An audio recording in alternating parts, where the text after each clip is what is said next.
അസ്സലാമു അലൈക്കും വറഹ്മത്തുള്ളാഹി വബറകാതുഹു.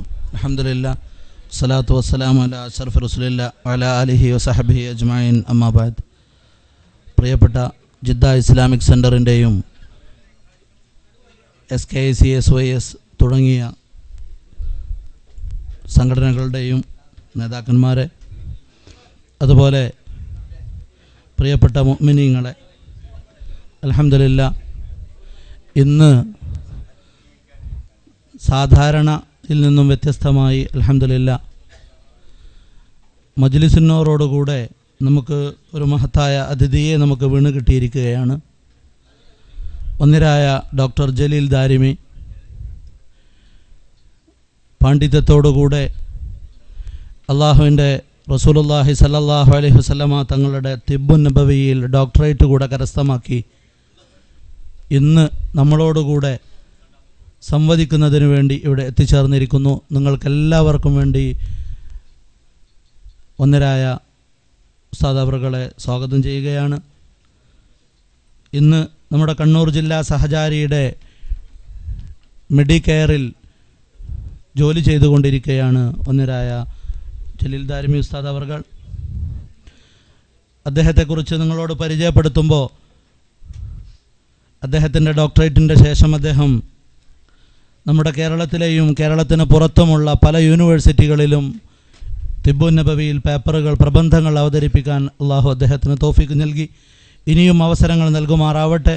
അദ്ദേഹത്തിൻ്റെ മുന്നോട്ടുള്ള പ്രയാണത്തിൽ അൽഹംദുലില്ലാ ഇത് അള്ളാഹുവിൻ്റെ റസൂലിൻ്റെ തിരുസുന്നത്തിനെ പ്രചരിപ്പിക്കൽ കൂടിയാണ്.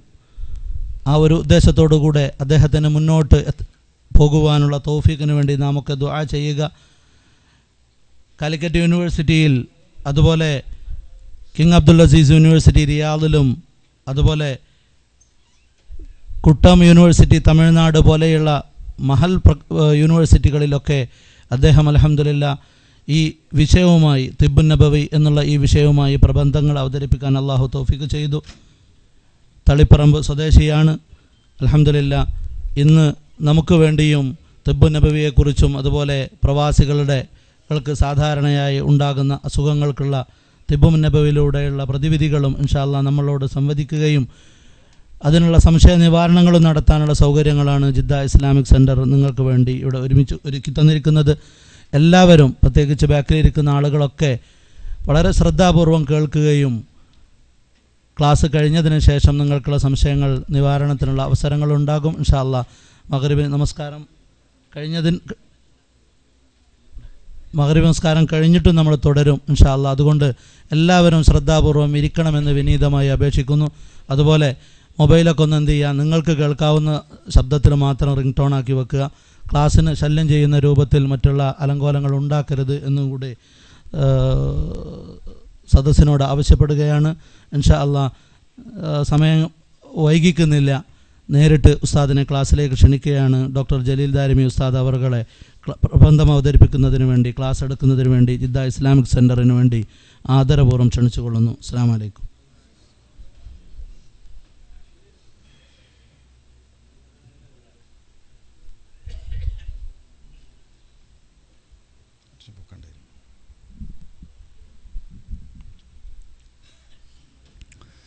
അസ്സലാമു അലൈക്കും വറഹ്മത്തുള്ളാഹി വബറകാതുഹു. അഊദു ബില്ലാഹി മിനശ് ശൈത്വാനിർ റജീം. ബിസ്മില്ലാഹിർ റഹ്മാനിർ റഹീം. അൽഹംദുലില്ലാഹി റബ്ബിൽ ആലമീൻ. അസ്സലാത്തു വസ്സലാമു അലാ നബിയിൽ മുർസലീൻ വഅലാ ആലിഹി വസഹബിഹി അജ്മഈൻ. അമ്മാ ബഅദ്. വഖാല അല്ലാഹു തആല ഫിൽ ഖുർആനിൽ മജീദ് ഖുൽ ഹുവ ലില്ലദീന ആമനൂ ഹുദൻ വശിഫാ വഇദാ മരിൽതു ഫഹുവ യശ്ഫീൻ. وقال نبينا وحبيبنا وطبيبنا محمد رسول الله صلى الله عليه وسلم إن الله عز وجل لم ينزل داعا إلا أنزل له شفاء أو كما قال محمد رسول الله. اللهم صل على سيدنا محمد طب القلوب ودوائها وعافية الأبدان وشفائها ونور الأبصار وضيائها وقوت الأرواح وعدائها وعلى آله وصحبه وسلم വസല്ലി അലാ ജമീഉൽ അംബിയാഇ വൽ മുർസലീന വൽഹംദുലില്ലാഹി റബ്ബിൽ ആലമീൻ. ഏറ്റവും ബഹുമാനം നിറഞ്ഞ പണ്ഡിതന്മാരെ, നേതാക്കളെ, സഹോദരന്മാരെ, വളരെ സന്തോഷമുണ്ട് നിങ്ങളുടെ മുമ്പിൽ മുഹമ്മദുർ റസൂലുള്ളാഹി സല്ലല്ലാഹു അലൈഹി വസല്ലമ തങ്ങളുടെ ശാസ്ത്ര വ്യക്തിത്വത്തെ അല്ലെങ്കിൽ വൈദ്യ വ്യക്തിത്വത്തെ പരിചയപ്പെടുത്താൻ കഴിയുന്നു, അതിനുവേണ്ടി ഇവിടെ എഴുന്നേറ്റ് നിൽക്കാൻ കഴിയുന്നു എന്നതിൽ ഞാൻ വലിയ സന്തോഷവാനാണ്. അൽഹംദുലില്ലാഹ്. അല്ലാഹു സുബ്ഹാനഹു വ തആല നബി സല്ലല്ലാഹു അലൈഹി വസല്ലമ തങ്ങളിലൂടെ ജീവിതത്തിന് കൂടുതൽ സന്തോഷം കണ്ടെത്തുന്ന ഭാഗ്യവാന്മാരിൽ നമ്മളെല്ലാവരെയും അനുഗ്രഹിക്കുമാറാവട്ടെ. മറ്റൊരു സന്തോഷമെന്ന് പറയുന്നത് മജ്ലിസുൻ നൂറിൻ്റെ ഒരു സദസ്സ്. മനുഷ്യനിലെ ഏറ്റവും വലിയ പ്രത്യേകത പ്രകാശമാണ്. ആ പ്രകാശത്തെ മുൻനിർത്തിക്കൊണ്ടുള്ള അല്ലെങ്കിൽ പ്രകാശം നിറഞ്ഞു നിൽക്കുന്ന ഒരു സദസ്സ്. മഹാന്മാരായ സഹാബത്തെ കിറാമിലെ ഏറ്റവും ശ്രേഷ്ഠരായ സഹാബുൽ ബദറിൻ റളിയല്ലാഹു തആല അൻഹും അനുസ്മരിച്ച ഒരു സദസ്സിൽ വെച്ച് ആരോഗ്യ ജീവിതത്തെക്കുറിച്ചും രോഗശാന്തിയെക്കുറിച്ചും മറ്റൊരാളും പറഞ്ഞിട്ടില്ലാത്ത അത്രയും വിശാലമായി പറഞ്ഞ മുഹമ്മദുർ റസൂലുള്ളാഹി സല്ലല്ലാഹു അലൈഹി വസല്ലമ തങ്ങളുമായി ബന്ധപ്പെട്ട കാര്യം പറയാൻ കഴിയുക എന്നത്, കേൾക്കാൻ കഴിയുക എന്നുള്ളത് വലിയ കാര്യമാണ്. അല്ലാഹു സുബ്ഹാനഹു വ തആല നമ്മുടെ ഒരുമിച്ച് കൂടൽ ഖബൂൽ ചെയ്യുമാറാവട്ടെ. പ്രത്യേകിച്ചും ഈ സദസ്സിലും നമ്മുടെ കുടുംബത്തിലുമുള്ള രോഗികൾക്ക് അല്ലാഹു സുബ്ഹാനഹു വ തആല ശിഫ നൽകി അനുഗ്രഹിക്കുമാറാവട്ടെ. എങ്ങനെയാണ് രോഗം ശിഫയാവുന്നത്, രോഗം ശിഫയാവാൻ എന്താണ് വേണ്ടത് എന്ന് കൃത്യമായി പറഞ്ഞ മുഹമ്മദുർ റസൂലുള്ളാഹി സല്ലല്ലാഹു അലൈഹി വസല്ലമ തങ്ങളെയാണ് നമ്മൾ ഇവിടെ പരിചയപ്പെടാൻ പോകുന്നത്. വിശാലമായൊരു പ്രസംഗമല്ലെങ്കിലും ചുരുങ്ങിയ സമയത്തിനുള്ളിൽ നമുക്ക് മനസ്സിലാക്കാൻ പറ്റുന്ന ചില കാര്യങ്ങൾ പറയുക എന്നതാണ് ഉദ്ദേശം. പിന്നെ സമയവും സാഹചര്യവും ഉണ്ടെങ്കിൽ നിങ്ങൾ ഉന്നയിക്കുന്ന സംശയങ്ങൾക്ക് എനിക്കറിയാവുന്ന രൂപത്തിൽ മറുപടി പറയണം എന്നതും ആഗ്രഹമാണ്. ഒക്കെയും അള്ളാഹു വിജയിപ്പിച്ചു തരട്ടെ. നിങ്ങളൊക്കെ മനസ്സിലാക്കിയിട്ടുണ്ടോ എന്നെനിക്കറിയില്ല. ഇന്നിപ്പോൾ മനുഷ്യ സമൂഹം നേരിടുന്ന വലിയ പ്രതിസന്ധി എന്താണെന്ന് ചോദിച്ചാൽ മാരകമായ രോഗങ്ങളാണ്. ജീവിതത്തിനാവശ്യമായ സൗകര്യങ്ങൾ ഒരുപാടുണ്ടെങ്കിലും ഈ സൗകര്യങ്ങൾ ഉപയോഗപ്പെടുത്താൻ കഴിയാത്ത അവസ്ഥയിലേക്ക് മനുഷ്യൻ നീങ്ങാണ്. ഞാൻ ഒന്നുകൂടി പറഞ്ഞ വാക്ക് ആവർത്തിക്കുകയാണ്.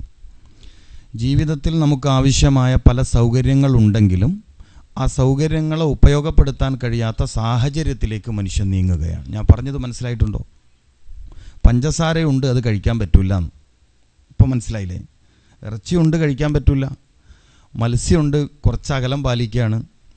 മുട്ടയുണ്ടാവുന്നു, തിന്നാൻ ആഗ്രഹമുണ്ട്, പക്ഷേ വേണ്ടാന്ന് വെക്കുകയാണ്. ഇപ്പോൾ വിഷയം മനസ്സിലായല്ലോ? സൗകര്യങ്ങളുണ്ടെങ്കിലും അത് ഉപയോഗിക്കാൻ കഴിയാത്ത സാഹചര്യത്തിലേക്ക് മനുഷ്യൻ നീങ്ങുകയാണ്. നമുക്ക് ബോധ്യമുള്ള കാര്യമാണ്. അതേസമയം തന്നെ നമ്മൾ പറയാണ് ശാസ്ത്രം വളർന്നു, വിദ്യാഭ്യാസ രംഗത്ത് പുരോഗതി ഉണ്ടായി, ടെക്നോളജിയിൽ വലിയ മാറ്റങ്ങൾ ഉണ്ടായി. പക്ഷെ മനുഷ്യനെ ഇതെങ്ങനെ സഹായിച്ചു എന്ന് ചോദിച്ചാൽ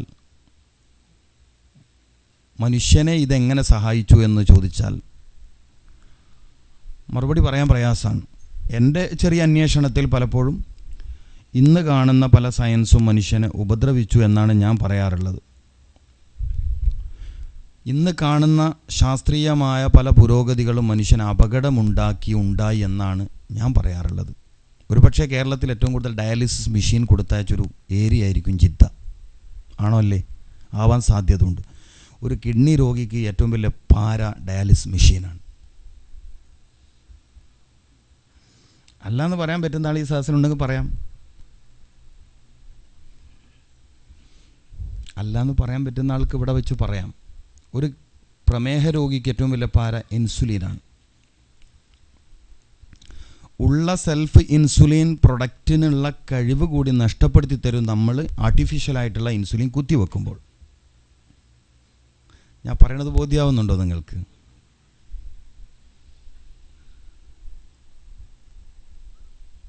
അപ്പോൾ പിന്നെ പുരോഗതിയാണോ ഉണ്ടായത് ശാസ്ത്ര വളർച്ചയിൽ?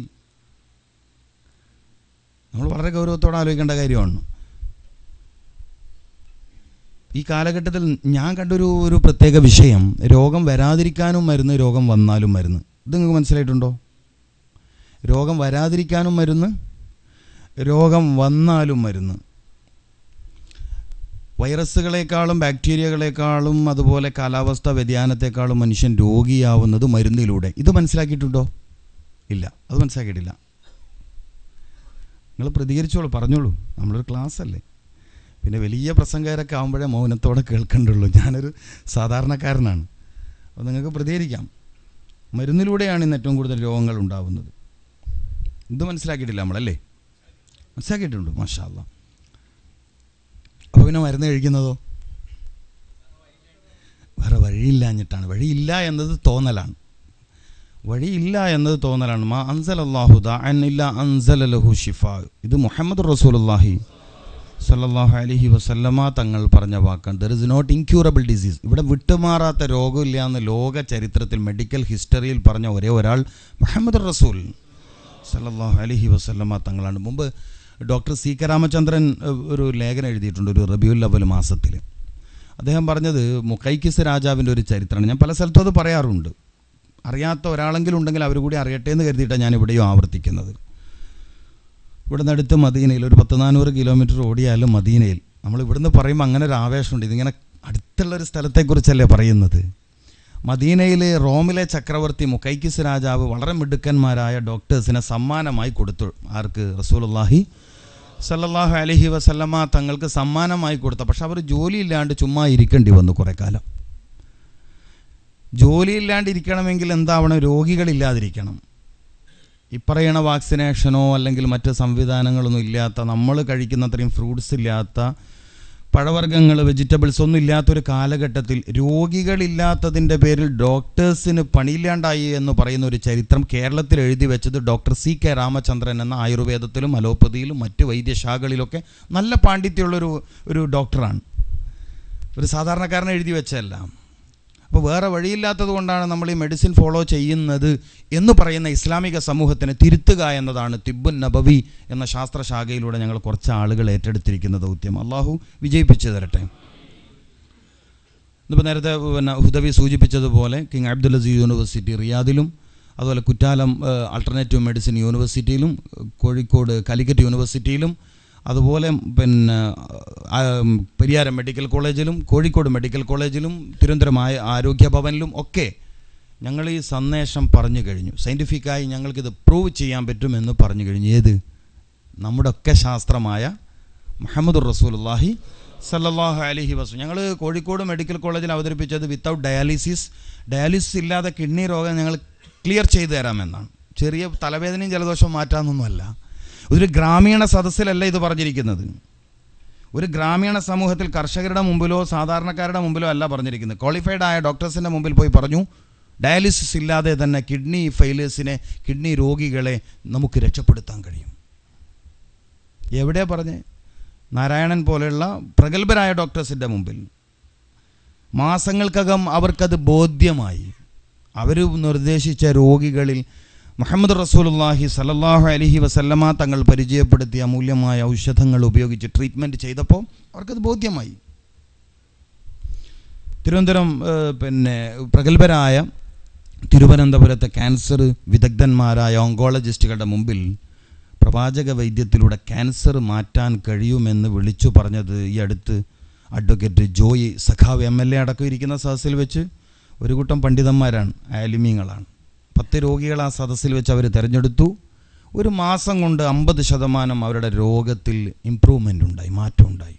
മുഹമ്മദ് റസൂലുള്ളാഹി സല്ലല്ലാഹു അലൈഹി വസല്ലമ തങ്ങളുടെ വൈദ്യ വിജയം എന്നാണ് നമ്മളതിന് പേര് വിളിച്ചത്. അൽഹംദുലില്ലാഹ്, അല്ലാഹു വിജയിപ്പിക്കട്ടെ. എന്നതുപോലെ വഴിയില്ലാത്തതുകൊണ്ടാണ് ഞങ്ങൾ ഈ മെഡിസിൻ ഫോളോ ചെയ്യുന്നത് എന്ന് പറയേണ്ടതില്ലാത്ത വിധം ഇൻഷാ അല്ലാഹ് കേരളത്തിൽ നിന്ന് പ്രചോദനമായി സൗദിയിലും അത്തിബുൻ നബവി വരാൻ പോവാം. സൗദി കിങ് അബ്ദുൽ അസീസ് യൂണിവേഴ്സിറ്റിയിൽ ഇതിൻ്റെ ഒരു ഫാക്കൽറ്റി വരാൻ കാരണം കേരളത്തിലെ ചില ഉലമാക്കളുടെ ഇടപെടലാണ്. അതിൽ ഭാഗമാവാൻ കഴിഞ്ഞു എന്നുള്ളത് ഭാഗ്യമായി കാണുന്നു. പ്രത്യേകിച്ചും എൻ്റെ ശൈഖുന PK ഉസ്താദിനെ പോലുള്ള മഹാന്മാരായ പണ്ഡിതന്മാരുടെയൊക്കെ പ്രാർത്ഥനയുടെ ഫലമായി എനിക്കൊക്കെ അതിൽ ഭാഗമാവാൻ കഴിഞ്ഞു. ഞാനതൊരു പുണ്യമായി കാണാണ്. അൽഹംദുലില്ലാഹ്, അല്ലാഹു വിജയിപ്പിക്കട്ടെ. ഇസ്ലാമിനെ ലോകത്ത് വളർത്തുന്ന കാര്യത്തിലും ഇസ്ലാമിൻ്റെ വലുപ്പത്തെയും അതിൻ്റെ കാലികതയും ബോധ്യപ്പെടുത്തുന്ന വിഷയത്തിൽ പങ്കാളിത്തം വഹിക്കാൻ അല്ലാഹു നമുക്കെല്ലാവർക്കും തൗഫീക്ക് നൽകുമാറാവട്ടെ.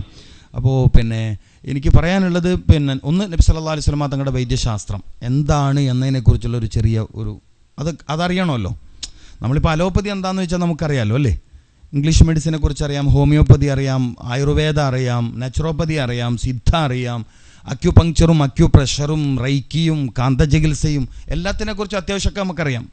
അതേസമയം തിബ്ബുൻ നബവി എന്ന് പറഞ്ഞിട്ടൊരു ശാസ്ത്രമുണ്ട്, രോഗചികിത്സാ രീതി ഉണ്ടോ എന്ന് ചോദിച്ചാൽ നമുക്കറിയില്ല. അങ്ങനെ ഇരിക്കുന്നവർക്കെങ്കിലും ഇനി അങ്ങനെ ഒരു അവസ്ഥ വരാൻ പാടില്ല. കാരണം ഖസാക്കിൻ്റെ ഇതിഹാസം എന്ന പുസ്തകം എഴുതിയ ആരാണ്? OV വിജയൻ. അദ്ദേഹത്തിൻ്റെ പാർക്കിൻസൺസ് രോഗം മാറിയത് തിബ്ബുൻ നബവിയിലൂടെയാണെന്ന് ഇപ്പോഴും ജീവിച്ചിരിക്കുന്ന OV ഉഷ പറയും. സഹോദരിയാണ്. സ്വാമി നിത്യ ചൈതന്യ യതിയുടെ പക്ഷാഘാത രോഗത്തിൽ നിന്നും അയാൾ രക്ഷപ്പെട്ടു വന്നത് പ്രൊഫറ്റോപ്പതിയാണ്, പ്രവാചക വൈദ്യത്തിലെ ട്രീറ്റ്മെൻറ്റാണ് എന്ന് അദ്ദേഹം എഴുതി വച്ചിട്ടുണ്ട് ചരിത്രത്തിൽ. ഗബ്രിയേൽ മാർക്കിസ് എന്ന ലോകമറിയുന്ന സാഹിത്യകാരൻ്റെ ക്യാൻസർ രോഗം പൂർണ്ണമായും ശിഫയായത് തിബ്ബുൻ നബവിയിലൂടെയാണെന്ന് അദ്ദേഹത്തിൻ്റെ ശിഷ്യഗണങ്ങൾക്കും അദ്ദേഹത്തെ അറിയുന്നവർക്കും അറിയാം. ഇസ്ലാമിക സമൂഹത്തിൽപ്പെടുന്ന നമ്മൾ മാത്രം തിബ്ബുൻ നബവി അറിയാതെ ആവരുത് എന്നതുകൊണ്ടാണ് വളരെ സന്തോഷപൂർവ്വം ഈ പരിപാടിയിൽ എൻ്റെ സുഹൃത്താണ് ഉമർ അരിപ്പാമ്പറ. അപ്പോൾ നമ്മളിങ്ങനെ ഒരു പരിപാടി ഉണ്ട് എന്ന് പറഞ്ഞപ്പോൾ ഞാൻ സന്തോഷപൂർവ്വം ഇതിൽ പങ്കെടുത്തു. അൽഹംദുലില്ലാഹ് എനിക്ക് സന്തോഷമുണ്ട് നിങ്ങളിങ്ങനെ ഒരു അവസരം തന്നതിൽ. കാരണം ഞാൻ വലിയ പ്രസംഗകനൊന്നുമല്ല, പക്ഷേ ഇത്തരം ചില കാര്യങ്ങൾ എനിക്ക് നിങ്ങളോട് പറയാൻ പറ്റും എന്നതുകൊണ്ട്, ഇങ്ങനൊരു അവസരം തന്നു എന്നതുകൊണ്ട് എനിക്ക് വളരെ സന്തോഷമുണ്ട്. ഇതിൻ്റെ സംഘാടകർക്കും ഈ സെൻറ്ററിൻ്റെ ഭാരവാഹികൾക്കും ഞാൻ വലിയ നന്ദി രേഖപ്പെടുത്തുകയാണ്. അള്ളാഹു കബൂൽ ചെയ്യുമാറാവട്ടെ. അപ്പോൾ എന്താണ് തിബ്ബുൻ നബവി എന്നൊരു ചോദ്യം നിങ്ങൾക്ക് വേണ്ടി ഞാൻ തന്നെ ചോദിക്കുകയാണ്. എന്താണ് ഈ തിബ്ബുൻ നബവി? അങ്ങനെ ചോദ്യം നമ്മളിൽ വരണമല്ലോ. മാരകമായ രോഗങ്ങൾ വർദ്ധിച്ചു കൊണ്ടിരിക്കുന്ന കാലഘട്ടത്തിൽ, പ്രത്യേകിച്ചും പ്രവാസ ലോകത്ത് പ്രത്യേകം ചില രോഗങ്ങൾ ഉണ്ടായിത്തീരാറുണ്ട്. നിങ്ങൾ ചില ആളെങ്കിൽ അത് മനസ്സിലാക്കിയവരും അറിയുന്നവരുമായിരിക്കും. പിന്നെ മലബാർ ഏരിയയിൽ മാത്രം ചില സ്പെഷ്യൽ രോഗങ്ങളുണ്ട്. മിക്ക ആളുകളും മലബാർ ഏരിയയിൽ നിന്നവരായിരിക്കും അല്ലേ? കേരളത്തിൽ ഏറ്റവും കൂടുതൽ ക്യാൻസർ രോഗികൾ മലബാർ ഏരിയയിലാണ്. അത് മലപ്പുറം ഡിസ്ട്രിക്റ്റിൽ ഏറ്റവും കൂടുതൽ, സെക്കൻഡ് കണ്ണൂരാണ്. കേരളത്തിൽ ഏറ്റവും കൂടുതൽ ഹാർട്ട് അറ്റാക്ക് നടക്കുന്നത് മലപ്പുറം, കോഴിക്കോട്, കണ്ണൂർ, കാസർഗോഡ് 4 ജില്ലയിലാണ്. പെരിയാരം മെഡിക്കൽ കോളേജിലെ ഹൃദ്രോഗ വിഭാഗം നടത്തിയ പഠനത്തിൽ കണ്ടെത്തിയ വിഷയമാണ്. ഏറ്റവും കൂടുതൽ ഹാർട്ട് അറ്റാക്ക് ഡെയിലി 300-ൽ പരം ആളുകൾ, 100,000-ന് മേലെ ആളുകളാണ് പെർ മന്ത് കേരളത്തിൽ മാത്രം കിഡ്നി ഫെയിലേഴ്സായി ഡയാലിസിസിന് വേണ്ടി വിധേയരാകുന്നത്. പുതുതായിട്ട് എല്ലാ മാസം പുതിയ 100,000-ന് മേലെ ആളുകൾ. 2008 ഇത് ഏകദേശം 50,000-60,000-ൻ്റെ അടുത്താണ് ഓരോ മാസവും ഉണ്ടാവുന്നത്. പക്ഷേ ഇന്നിപ്പോൾ അത് 1,20,000-ഓളമായി ഓരോ മാസവും പുതുതായി ഉണ്ടാകുന്ന കിഡ്നി ഫെയിലേഴ്സ് ഇങ്ങനെ കൂടിക്കൊണ്ടിരിക്കുകയാണ്. ഈ കഴിഞ്ഞ ഫെബ്രുവരി മാസം ക്യാൻസർ രോഗത്തെക്കുറിച്ച് പറഞ്ഞ അങ്ങനെയാണ്. പ്രതിവർഷം 2 കോടിയിൽ പരം ആളുകൾക്ക് ക്യാൻസർ രോഗം ഉണ്ടാവുക. ഒരു പിടുത്തില്ലാണ്ട് മുന്നോട്ട് പോവാണ്. ഇവിടെയാണ് തിബ്ബുൻ നബവി തിരിച്ചു വരണം. ബറാക്ക് ഒബാമ വാഷിങ്ടൺ പ്രസംഗത്തിൽ പറഞ്ഞു തിബ്ബുൻ നബവി തിരിച്ചു വരട്ടെ. 20-ാം നൂറ്റാണ്ടിൽ സർവർക്കും ആരോഗ്യം എന്ന WHO വേൾഡ് ഹെൽത്ത് ഓർഗനൈസേഷൻ്റെ പ്രഖ്യാപനം നടപ്പിൽ വരാതെ ഇരുന്നപ്പോൾ എഡ്വേർഡ് ജി ബോൺ എന്ന ക്രിസ്തീയ പണ്ഡിതൻ, ഇസ്ലാമിക് മെഡിസിൻ എന്ന പുസ്തകം എഴുതിയിട്ടുണ്ട് അദ്ദേഹം, ഇസ്ലാമിക് മെഡിസിൻ. അദ്ദേഹം പറഞ്ഞു തിബ്ബുൻ നബവി തിരിച്ചു വരട്ടെ, ലോകത്ത് ആരോഗ്യം ഉണ്ടാവും. പറയാൻ കാരണം മദീനയിൽ രോഗികളില്ലാത്തൊരു സമൂഹത്തെ മുഹമ്മദ് റസൂലുള്ളാഹി സല്ലല്ലാഹു അലൈഹി വസല്ലമ തങ്ങൾ സൃഷ്ടിച്ചു എന്നതാണ്. അലി റളിയല്ലാഹു തആല അൻഹു സഹാബികളുടെ കൂട്ടത്തിലെ വലിയ തൊബീബാണ്, ഡോക്ടറാണ്, പക്ഷേ ജോലി ഇല്ലാണ്ടായി. അബ്ദുല്ലാഹി ഇബ്നു ഉനൈസ് റളിയല്ലാഹു തആല അൻഹു സഹാബികളുടെ കൂട്ടത്തിലെ വലിയ ഡോക്ടറാണ്, ജോലി ഇല്ലാണ്ടായി. കാരണം എന്തേ? സർവർക്കും ആരോഗ്യമുണ്ടായി. ഇതാണ് തിബ്ബുൻ നബവിയുടെ ഒരു ഹിസ്റ്ററി. വിശുദ്ധ ഖുർആനിലെ വാക്യങ്ങളും മുഹമ്മദ് റസൂലുള്ളാഹി സല്ലല്ലാഹു അലൈഹി വസല്ലമ തങ്ങൾ പറഞ്ഞ 450ഓളം ഹദീസുകളിൽ നിന്നും ഉണ്ടായിത്തീർന്ന ഒരു ശാസ്ത്രശാഖയാണ് ഇന്ന് തിബ്ബുൻ നബവി എന്ന് പറയുന്നത്. ഇംഗ്ലീഷിൽ പ്രൊഫറ്റോപ്പതി എന്ന് പറയും. സൈറ്റുകളിലൊക്കെ ഇസ്ലാമിക് മെഡിസിൻ എന്നാണ് കാണുന്നത്. 450ഓളം ഹദീസുകൾ, അതുപോലെ 80-ൽ പരം ആയത്തുകൾ. പിന്നെ ചില പണ്ഡിതന്മാർ പറയണത് ഖുർആനിലെ എല്ലാ ആയത്തിലും വൈദ്യമുണ്ട്. ഖുർആൻ തുടങ്ങിയത് തന്നെ വൈദ്യം പറഞ്ഞിട്ടാണ്, അനാട്ടമിയും ഫിസിയോളജിയും പറഞ്ഞിട്ടാണ്, എംബ്രിയോളജി പറഞ്ഞിട്ടാണ് ഖുർആൻ തുടങ്ങിയത് തന്നെ എന്നാണ്. ഈ സൗദിയിൽ ഡോക്ടർ കെയ്ത്തമൂർ വന്നിട്ട് അത്ഭുതത്തോടെ പ്രസംഗിച്ചിട്ടുണ്ട്. ഈ സൗദിയിൽ എംബ്രിയോളജി എന്ന് പറഞ്ഞാൽ മനസ്സിലായില്ലേ? ഭ്രൂണശാസ്ത്രം. ജന്മത്തിൻ്റെ പ്രഥമഘട്ടത്തിൽ മാതാവിൻ്റെ ഗർഭപാത്രത്തിൽ അണ്ടബീജ സങ്കലനത്തിന് ശേഷം ഒരു മനുഷ്യൻ അതിൻ്റെ പ്രഥമഘട്ടത്തിൽ എങ്ങനെയാണ് ഉമ്മാൻ്റെ ഗർഭപാത്രത്തിൽ ഒട്ടിച്ചേർന്ന് നിൽക്കുന്നത്. ഒരുപക്ഷെ വൈദ്യശാസ്ത്രത്തിൻ്റെ ചരിത്രത്തിൽ തനിച്ചൊരു പുസ്തകം എഴുതിയ ആളാണ് ഡോക്ടർ കെയ്ത്തമോർ. അദ്ദേഹം അത്ഭുതപ്പെട്ടു ഇവിടെ വന്നിട്ട്. 1400 വർഷം മുമ്പ് ഇതെങ്ങനെ പറഞ്ഞു എന്നാണ് അദ്ദേഹത്തിൻ്റെ ചോദ്യം. അദ്ദേഹം ചോദിക്കാൻ കാരണം ഈ സൗദിയിലെ 6ഓളം ഖുർആൻ പണ്ഡിതന്മാർ ഈ കെയ്ത്തമൂർ എന്ന ഡോക്ടറിൻ്റെ അടുത്ത് പോയിട്ട് ഭ്രൂണശാസ്ത്രത്തെക്കുറിച്ച് ഖുർആനിൽ ചർച്ചയുണ്ട് എന്ന് പറഞ്ഞു. ഇത് സംബന്ധമായ ആയത്ത് കൊടുത്തു. അദ്ദേഹം അലക്ക് എന്ന പ്രയോഗത്തിൻ്റെ ഇംഗ്ലീഷ് ഭാഷ അറിയാൻ വേണ്ടി ഡിക്ഷണറിയിൽ നോക്കി. അലക്ക് ഇഖ്റ ബിസ്മി റബ്ബിക്കല്ലദീ ഖലഖ് ഖലഖൽ ഇൻസാന മിൻ അലഖ്. ഈ അലക്ക് എന്ന പദത്തിൻ്റെ അർത്ഥം അറിയാൻ വേണ്ടി ഒരുപാട് അന്വേഷിച്ചു. അവസാനം അദ്ദേഹം ലീച്ച് എന്ന അർത്ഥം കണ്ടെത്തി. ലീച്ച് മീൻ അട്ട, നീരട്ട എന്ന് പറയണേ. അദ്ദേഹം ഒരു വൈറ്റ് പേപ്പറിൽ അട്ടയുടെ ചിത്രം വരച്ചു വെച്ചു.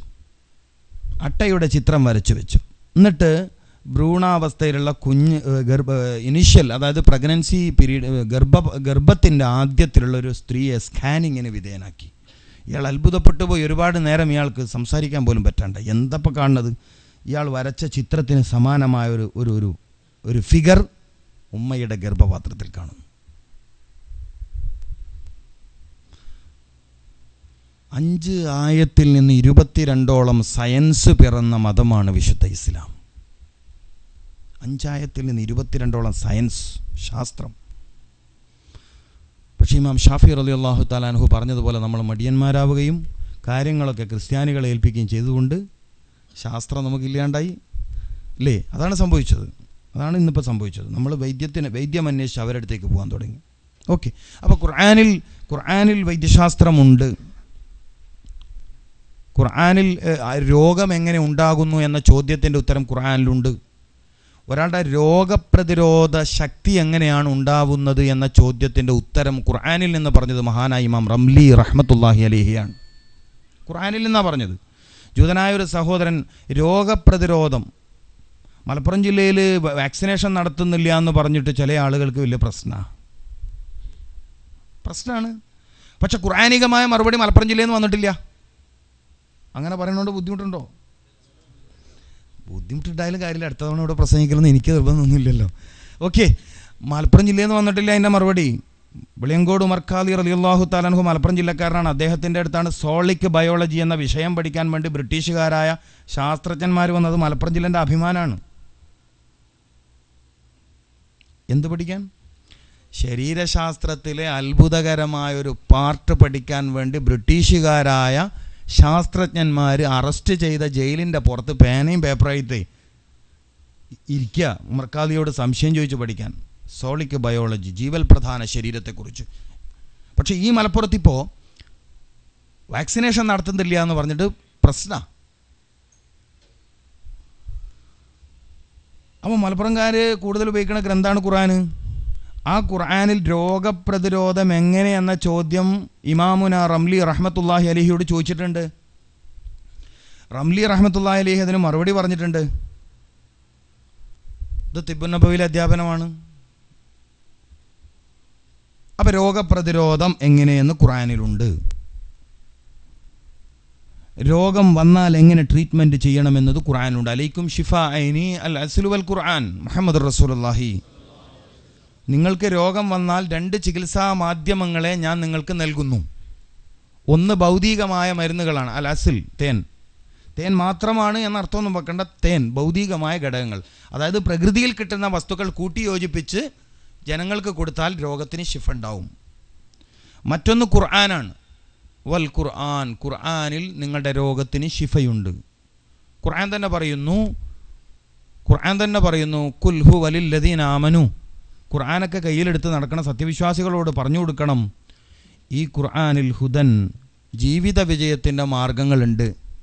അതായത് ജിദ്ദയിൽ വന്ന് ജോലിയൊന്നും കിട്ടിയില്ല, ജോലി കിട്ടാനുള്ള ഏർപ്പാട് ഖുർആനിലുണ്ട്. അങ്ങനെ ഹുദൻ. വഷിഫാ, വന്നുപെട്ട രോഗത്തിന് കംപ്ലീറ്റ് ക്യൂർ, രോഗം പൂർണ്ണമായി ഭേദമായി ഡോക്ടറിൽ നിന്നും മരുന്നിൽ നിന്നും രക്ഷപ്പെടാനുള്ള വഴിയും ഖുർആനിലുണ്ട്. കുൽ ഹുവ ലില്ലദീന ആമനു ഹുദം വഷിഫാ. വിശുദ്ധ ഖുർആനിൽ ജീവിത വിജയത്തിൻ്റെ മാർഗവുമുണ്ട്, രോഗം പിടികൂടിയാൽ അത് ശിഫയാവാനുള്ള വഴിയുമുണ്ടെന്ന് അവർക്ക് നിങ്ങൾ പറഞ്ഞു കൊടുക്കണം. കുൽ നബിയെ തങ്ങൾ അവരോട് പറയും. അപ്പോൾ പുതിയ ഡോക്ടേഴ്സ് പറയുന്നു ഈ രോഗം മാറില്ല, അത് മാറില്ല, തൽക്കാലം ഓപ്പറേഷൻ ചെയ്യാം, കുറേ കാലം റെസ്റ്റ് എടുക്കണം, പിന്നെയും മരുന്ന് കഴിക്കണം, മരിക്കണ വരെ മരുന്ന്. ഒരാൾ മരിച്ച അയാളുടെ റൂമിൽ 100 കണക്കിന് മരുന്നുകൾ, ചീട്ടുകൾ. ചില ആളുകൾ ഡോക്ടറെ കാണിക്കാൻ വരുന്നതിന് എത്രയോ കൊല്ലം മുമ്പുള്ള കുറേ പേപ്പേഴ്സുമായിട്ടാണ്, കുറേ പത്രങ്ങളുമായിട്ടാണ്, എത്ര വർഷം മുമ്പേ തന്നു. ചില ആളുകൾക്ക് രോഗം മാറാത്തന്നെ ഈ പേപ്പർ സൂക്ഷിക്കുന്നതുകൊണ്ടാണ് എൻ്റെ അഭിപ്രായം. ഇയാളുടെ മൈൻഡിൽ ഇയാളൊരു രോഗിയാണ്, എപ്പോഴും രോഗിയാണ്, അതൊരു ഇങ്ങനെ ഒരു അഴകായി കൊണ്ട് കിടക്കുന്നവരൊക്കെ ഉണ്ട്. ഞാൻ ഷുഗറാണ്, ഞാൻ BP ആണ്, കൊളസ്ട്രോളാണ്. അതിങ്ങനെ ഒരു അഴകായി കൊണ്ട് നടക്കുന്നവരൊക്കെ ഉണ്ട്. ചില മിടുക്കന്മാർ പറയും ഞാൻ വലിയ ഡോക്ടറേറ്റ് ഭയങ്കര ബന്ധമാണ്, ഞാൻ ഒന്ന് ഫോൺ വിളിച്ചാൽ തന്നെ എനിക്ക് ടോക്കൺ തരുന്നു. നിങ്ങളോടുള്ള വിരുഷം കൊണ്ടൊന്നുമല്ല, നിങ്ങൾ കീശയോടുള്ള വിരുഷം കൊണ്ടാണെന്ന് മനസ്സിലാക്കുന്നില്ല. അങ്ങനെയുണ്ട്. ഈ മാസം കാണിക്കാൻ പോയി അടുത്ത മാസം പോയില്ല ഇങ്ങോട്ട് വിളിക്കുന്ന ഡോക്ടർമാരൊക്കെ ഉണ്ട്. അത് നിങ്ങളോടുള്ള ഹുബാണെന്ന് നമ്മൾ തെറ്റിദ്ധരിച്ചു. അങ്ങനെയൊക്കെയുള്ള ആളുകളുണ്ട്. എന്നോടൊക്കെ പറഞ്ഞിട്ടുണ്ട് മംഗലാപുരത്തൊക്കെ എനിക്ക് ഭയങ്കര ഹാൻഡാണ് ഡോക്ടറായിട്ട് ബന്ധം പാടില്ല എന്ന് എൻ്റെ അഭിപ്രായം. തീരെ അടുപ്പിക്കാൻ പറ്റാത്ത ആളാണ് ആര് എന്ന് വെച്ചാൽ നിങ്ങൾ ആരോഗ്യവാന്മാരാകണം എന്നാണ് എൻ്റെ അഭിപ്രായം. ഇമാമുന അലി റളിയല്ലാഹു തആല അൻഹുവിന് മദീനയിൽ ജോലി ഇല്ലാണ്ടായതുപോലെ ഡോക്ടേഴ്സിന് ജോലി ഇല്ലാണ്ടാവണം. ഇസ്ലാം അങ്ങനെയാണ് പറയുന്നത്, അൽ മുഅ്മിനുൽ ഖവിയ്യു ഖൈറുൻ വഅഹബ്ബു ഇലല്ലാഹി മിനൽ മുഅ്മിനിൽ ളഈഫ്. ഇത് ബാബുൽ ഖദർ എന്ന അധ്യായത്തിൽ ഇമാം മുസ്ലിം റഹ്മത്തുള്ളാഹി അലൈഹി പറഞ്ഞ ഹദീസാണ്. നിങ്ങളിലെ ആരോഗ്യമില്ലാത്തവരേക്കാൾ അള്ളാഹുവിങ്കൽ ഹൈറായവനാണ്, അള്ളാഹുവിന് അവനോട് ഇഷ്ടവും കൂടുതലാണ്. പറഞ്ഞുകൊണ്ട് വിഷമിക്കാൻ പറഞ്ഞാൽ നിങ്ങൾ വേഗം രോഗത്തിന് സലാമത്താവാനുള്ള ഇൻസ്പിറേഷനാണത്. മനസ്സിലായിട്ടില്ല? എന്താ പറഞ്ഞത്? നിങ്ങളിലെ ആരോടാണ് അള്ളാഹുവിന് കൂടുതൽ താല്പര്യം? ശക്തന്മാരോടാണ്. അൽ മുഅ്മിനുൽ ഖവിയ്യു അൽ ഖവിയ്യു എന്ന അള്ളാഹുവിൻ്റെ പ്രത്യേക ഗുണത്തെ ശരീരത്തിൽ കൊണ്ട് നടക്കുന്നവൻ ഒരർത്ഥം.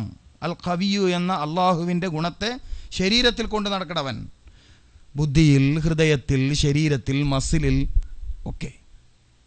ഉമർ ബിൻ ഖത്താബ് റളിയല്ലാഹു തആല അൻഹുവിനെ ഇസ്ലാമിലേക്ക് കിട്ടാൻ വേണ്ടി ദ്വാരുന്നത് ഇസ്ലാമിലെ മെമ്പർഷിപ്പ് കൂടാനാണോ? ചെറുപ്പക്കാരാലോചിക്കേണ്ട കാര്യമാണ്.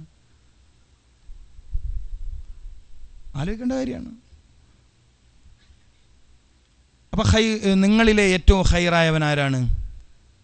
നല്ല ശക്തന്മാരാണ്. എന്തിനാ പറഞ്ഞത്? രോഗികളെ വിഷമിപ്പിക്കാൻ പറഞ്ഞാണോ? വേഗം രോഗത്തിൽ നിന്ന് രക്ഷപ്പെടാനുള്ള വഴി നോക്കിക്കോളിയും, അതാണ് അതിൻ്റെ അർത്ഥം.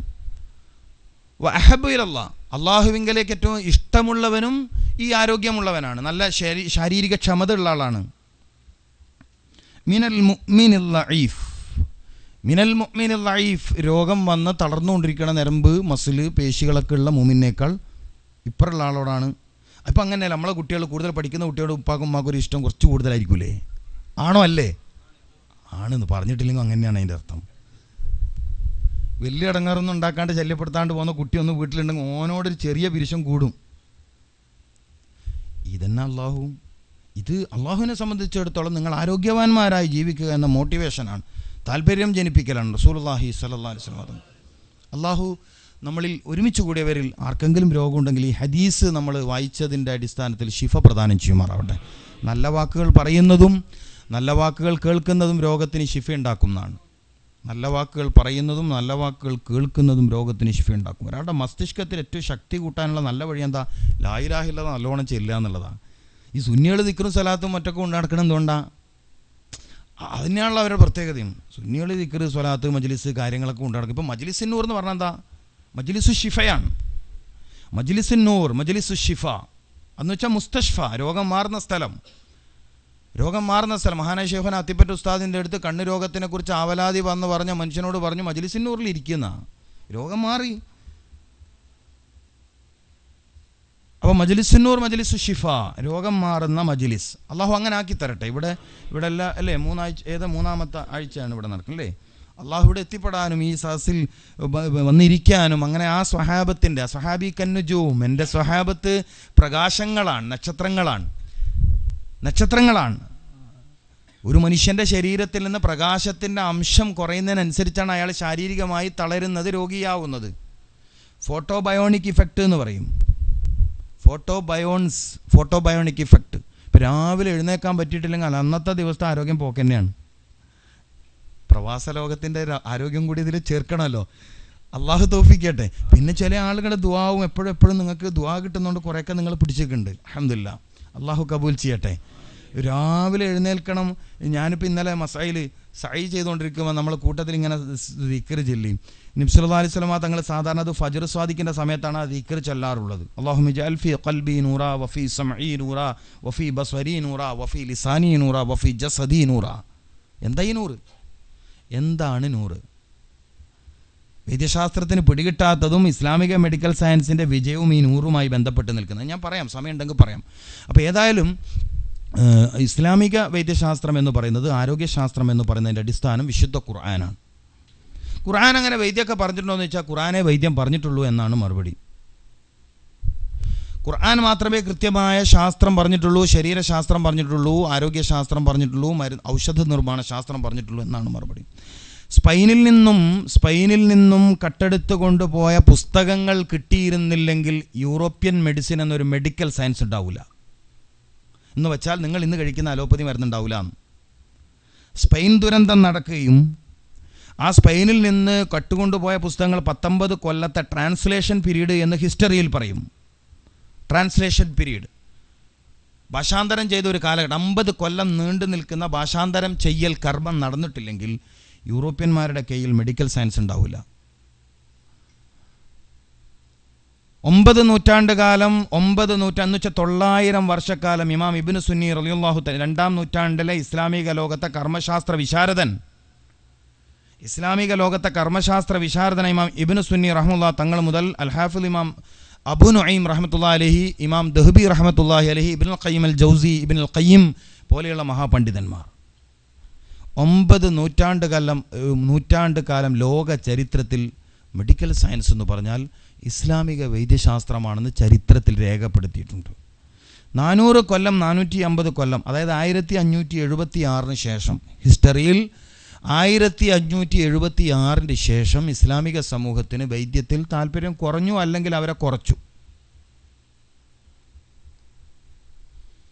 ഒരു കാലത്ത് ഇന്ത്യയിൽ ഏറ്റവും പിടിപാടുള്ളവർ നമ്മളായിരുന്നില്ലേ? കാട് പിടിച്ച മഹാഭാരതത്തെ ഇന്ത്യ എന്ന ഒരു മനോഹര ചിത്രമാക്കി തീർത്തത് ഇസ്ലാമിക സമൂഹമാണല്ലോ. ഇന്നിപ്പോൾ ഇസ്ലാമിക സമൂഹം ശ്വാസം കിട്ടാണ്ട് വെള്ളത്തിൽ മുങ്ങണമാതിരി ഇന്ത്യയിൽ ഇങ്ങനെ ചക്രശ്വാസം വലിക്കല്ലേ. ഹാജ മൊയ്നുദ്ദീൻ ചിശ്തി അജ്മീരിയും ഹസ്രത്ത് നിസാമുദ്ദീൻ ഔലിയ തങ്ങളും ബഖ്തിയാറുൽ ഖഅക്കി റഹ്മത്തുള്ളാഹി അലൈഹി തങ്ങൾ, ഇങ്ങനെ മഹാന്മാരല്ലേ ഇന്ത്യയാക്കി തീർത്തത്? ഇസ്ലാമിക സമൂഹമാണ്. എന്നതുപോലെ ലോകത്തിന് വൈദ്യ സംസ്കാരം പഠിപ്പിച്ച ഇസ്ലാമിക സമൂഹമാണ്. ആ വൈദ്യത്തെ മനസ്സിലാക്കുക എന്നത് നമ്മുടെ ഇന്നത്തെ ഒരുമിച്ച് കൂടേണ്ട ഒരു പ്രധാന ഭാഗമാണ്. അതിനുശേഷം നമുക്കൊക്കെ വന്ന രോഗങ്ങൾക്ക് എങ്ങനെയൊക്കെ പരിഹാരം കിട്ടും എന്നതിനെക്കുറിച്ചുള്ള ചർച്ചയും നമ്മുടെ 2-ാം സെഷനാണ്. അപ്പം വിശുദ്ധ ഖുർആനിൽ വൈദ്യമുണ്ട്, അതായത് ശരീരശാസ്ത്രം, അതുപോലെ പ്രതിരോധ ശാസ്ത്രം, അതുപോലെ അങ്ങനെ ഒരു ആരോഗ്യ വിഷയത്തിൽ എന്തൊക്കെ കാര്യങ്ങൾ ചർച്ച ചെയ്യേണ്ടതൊക്കെയും ഖുർആൻ ചർച്ച ചെയ്തിട്ടുണ്ട്. 9 നൂറ്റാണ്ട് കാലം ഈ ഒരു വൈദ്യ പാരമ്പര്യം നമുക്കുണ്ടായിരുന്നു. ലോക ചരിത്രത്തിലെ ആദ്യത്തെ ഹോസ്പിറ്റൽ ഉണ്ടായത്, 100 പേർക്ക് അഡ്മിറ്റ് ചെയ്ത് കിടക്കാൻ പറ്റുന്ന ഹോസ്പിറ്റൽ നിർമ്മിച്ചത്, ലോക ചരിത്രത്തിലെ ആദ്യത്തെ ഹോസ്പിറ്റൽ സുൽത്താൻ സലാഹുദ്ദീൻ അയ്യൂബിയുടെ കാലഘട്ടത്തിൽ ബഗ്ദാദിലാണ്. നൂരിയ ഹോസ്പിറ്റൽ എന്നാണ് അതിൻ്റെ പേര്. ഒക്കെ മജ്ലിസിൻ നൂർ തന്നെ നമ്മൾ കേൾക്കുന്നത്, നൂരിയ ഹോസ്പിറ്റൽ. ഈ ചരിത്രം കേരളത്തിൽ പറഞ്ഞത് ഡോക്ടർ സി കെ രാമചന്ദ്രനാണ്. നൂരിയ ഹോസ്പിറ്റൽ ഞങ്ങളോട് ചോദിച്ചു, നിങ്ങളെന്താണ് ഇത്രയും വലിയൊരു വൈദ്യ സംസ്കാരം നിങ്ങളുടെ കയ്യിലുണ്ടായിട്ട് ഇത് പറയാത്തത്? അപ്പോൾ നമ്മൾ പറഞ്ഞു, അല്ലെങ്കിൽ തന്നെ ഇസ്ലാമോഫോബിയ അല്ലേ, എന്ത് പറയുമ്പോഴും ടെററിസം, ഇസ്ലാമിക വൽക്കരണം എന്ന് പറയുന്നതിനിടയിൽ നമ്മൾ ഇതുകൂടി പറഞ്ഞാൽ സമൂഹത്തിൽ അങ്ങനെ ഒരു ചിത്രണം കൂടി ഉണ്ടാവില്ലേ, അതുകൊണ്ട് സൈലൻ്റായി കാര്യം അല്ല. അപ്പം അദ്ദേഹം തിരുത്തി. സലാഹുദ്ദീൻ അയ്യൂബിയുടെ നാട്ടിൽ മുസ്ലിമിനെ തെരഞ്ഞുപിടിച്ച് തലമുണ്ടനം ചെയ്ത് ഉരുകിയ താറ് തലയിൽ ഒഴിച്ചതിന് ശേഷം പഴയകാലത്ത് മരം ഈരാൻ ഉപയോഗിക്കുന്ന ഈർച്ചവാൾ ഉപയോഗിച്ച് നെടുകെ പിളർന്നിട്ട് മുസ്ലിമീങ്ങളെ ഇല്ലാണ്ടാക്കുന്ന ഒരു ചരിത്രത്തിലൊരു കാലഘട്ടം ഉണ്ടായിരുന്നു. അന്ന് ബഗ്ദാദിൽ നൂരിയ ഹോസ്പിറ്റൽ ഉണ്ട്. അന്ന് വൈജ്ഞാനിക വിപ്ലവം ഇസ്ലാമിക സമൂഹം ഖുർആനിൽ നിന്ന് സൃഷ്ടിച്ചിട്ടുണ്ട് എന്ന് സി കെ രാമചന്ദ്രൻ തിരിച്ചിങ്ങോട്ട് പറയാം. ഒന്ന് ആലോചിച്ച് നോക്കി. മുഹമ്മദ് റസൂലുള്ളാഹി സ്വല്ലല്ലാഹു അലൈഹി വസല്ലമ തങ്ങളുടെ മസ്ജിദിൻ്റെ ചാരത്ത് ഹൈമത്തുൽ മരീൽ എന്ന് പറഞ്ഞിട്ട് ചെറിയ എന്താ പറയുക തമ്പുകൾ, ഹൈമകൾ ഉണ്ടായിരുന്നു. രോഗികളായ ആളുകളെ താമസിപ്പിക്കുന്ന ഹൈമ. പിന്നീട് അതിൻ്റെ ആവശ്യമില്ലാണ്ട് എല്ലാവർക്കും ആരോഗ്യമായി. വല്ല യുദ്ധങ്ങളിലോ മറ്റോ സംഭവിച്ച ആളുകൾക്ക് പരിചരണം കൊടുക്കാൻ മാത്രമായിട്ട് അത് മാറി.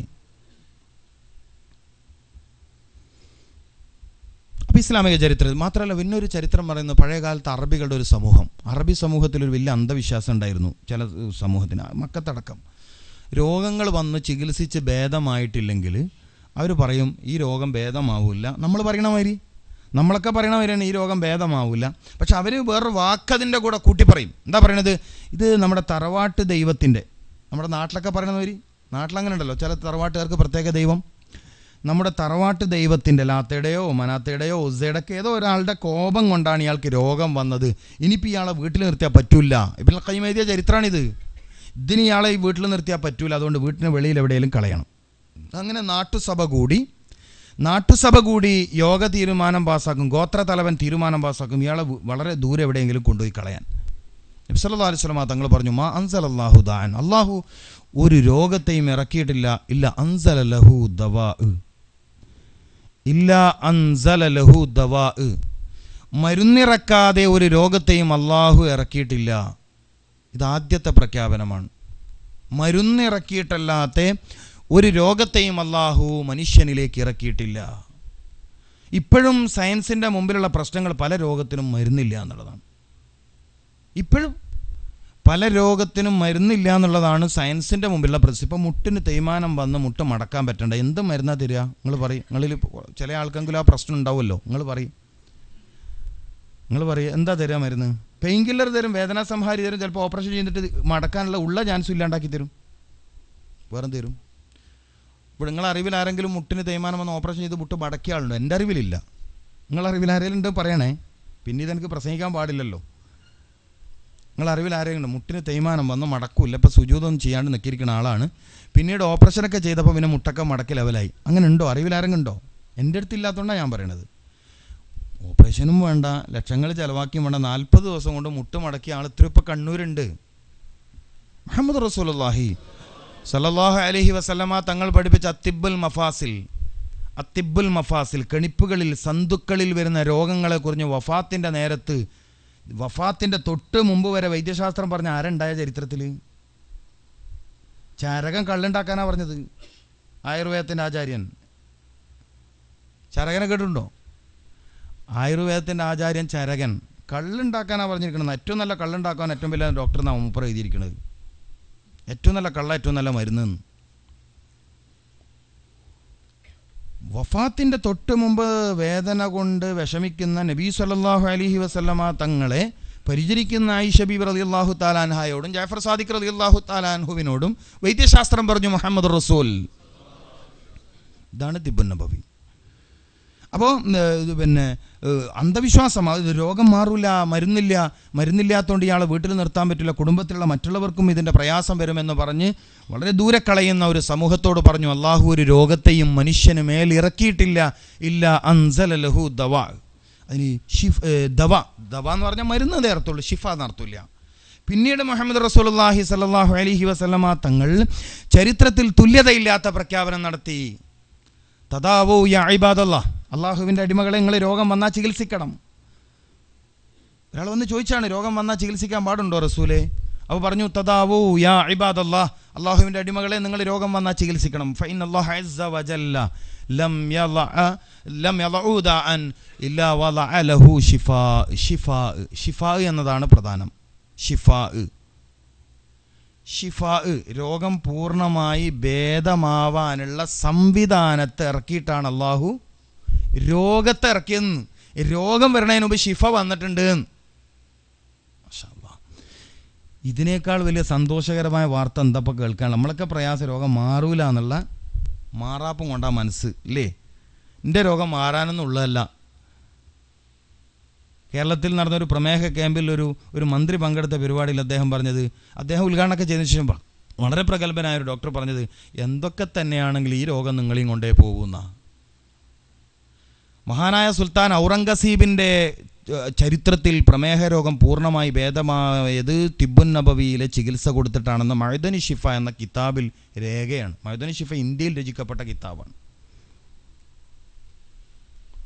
ഖുർആനികമായ അധ്യാപനത്തിലൂടെ, കൗൺസിലിങ്ങിലൂടെ, ഔഷധത്തിലൂടെ സുൽത്താൻ ഔറംഗസീബ് സൂഫി ജീവിതത്തിലേക്ക് വരാൻ കാരണം പ്രമേഹ രോഗമാണെന്ന ഹിസ്റ്ററി. എങ്ങനെ മനസ്സിലായ വിഷയം മനസ്സിലാകുന്നുണ്ടോ? പ്രമേഹ രോഗം പിടികൂടിയിട്ട് അതിന് ചികിത്സ കൊടുത്ത സൂഫി വര്യനായ ഒരു തൊബീബിൻ്റെ പരിചരണത്തിലൂടെയാണ് മുഗൾ ചക്രവർത്തിമാരിൽ അത്യാവശ്യം സൂക്ഷ്മതയോടെ സൂഫി ജീവിതം നയിച്ച മഹാനായ ഔറംഗസീബ് ചക്രവർത്തി തസവുഫുള്ള ജീവിതത്തിലേക്ക് വരാൻ കാരണം അദ്ദേഹത്തിൻ്റെ പ്രമേഹ രോഗം പ്രവാചക വൈദ്യത്തിലൂടെ ഷിഫയായത് കാരണമാണെന്ന് ചരിത്രത്തിൽ കാണാൻ പറ്റും. മഅ്ദനി ഷിഫ എന്ന് പറയുന്ന ഒരു കിതാബിൻ്റെ പേരാണ്. ഇന്ത്യയിൽ പ്രമേഹ രോഗ സംബന്ധമായി തിബ്ബുൻ നബവിയിലൂടെ രചിക്കപ്പെട്ട ഒരു ഗ്രന്ഥമാണിത്. അപ്പോൾ ഷിഫായിനെ സർവ്വരോഗത്തിനും ഷിഫ ആണ് ആദ്യം ഉണ്ടായത്, പിന്നെയാണ് രോഗമുണ്ടായത്. ഒരു രോഗത്തെയും അള്ളാഹു ഇറക്കിയിട്ടില്ല. ഇത് എത്ര ആശ്വാസം തരുന്ന വാക്കാണ്.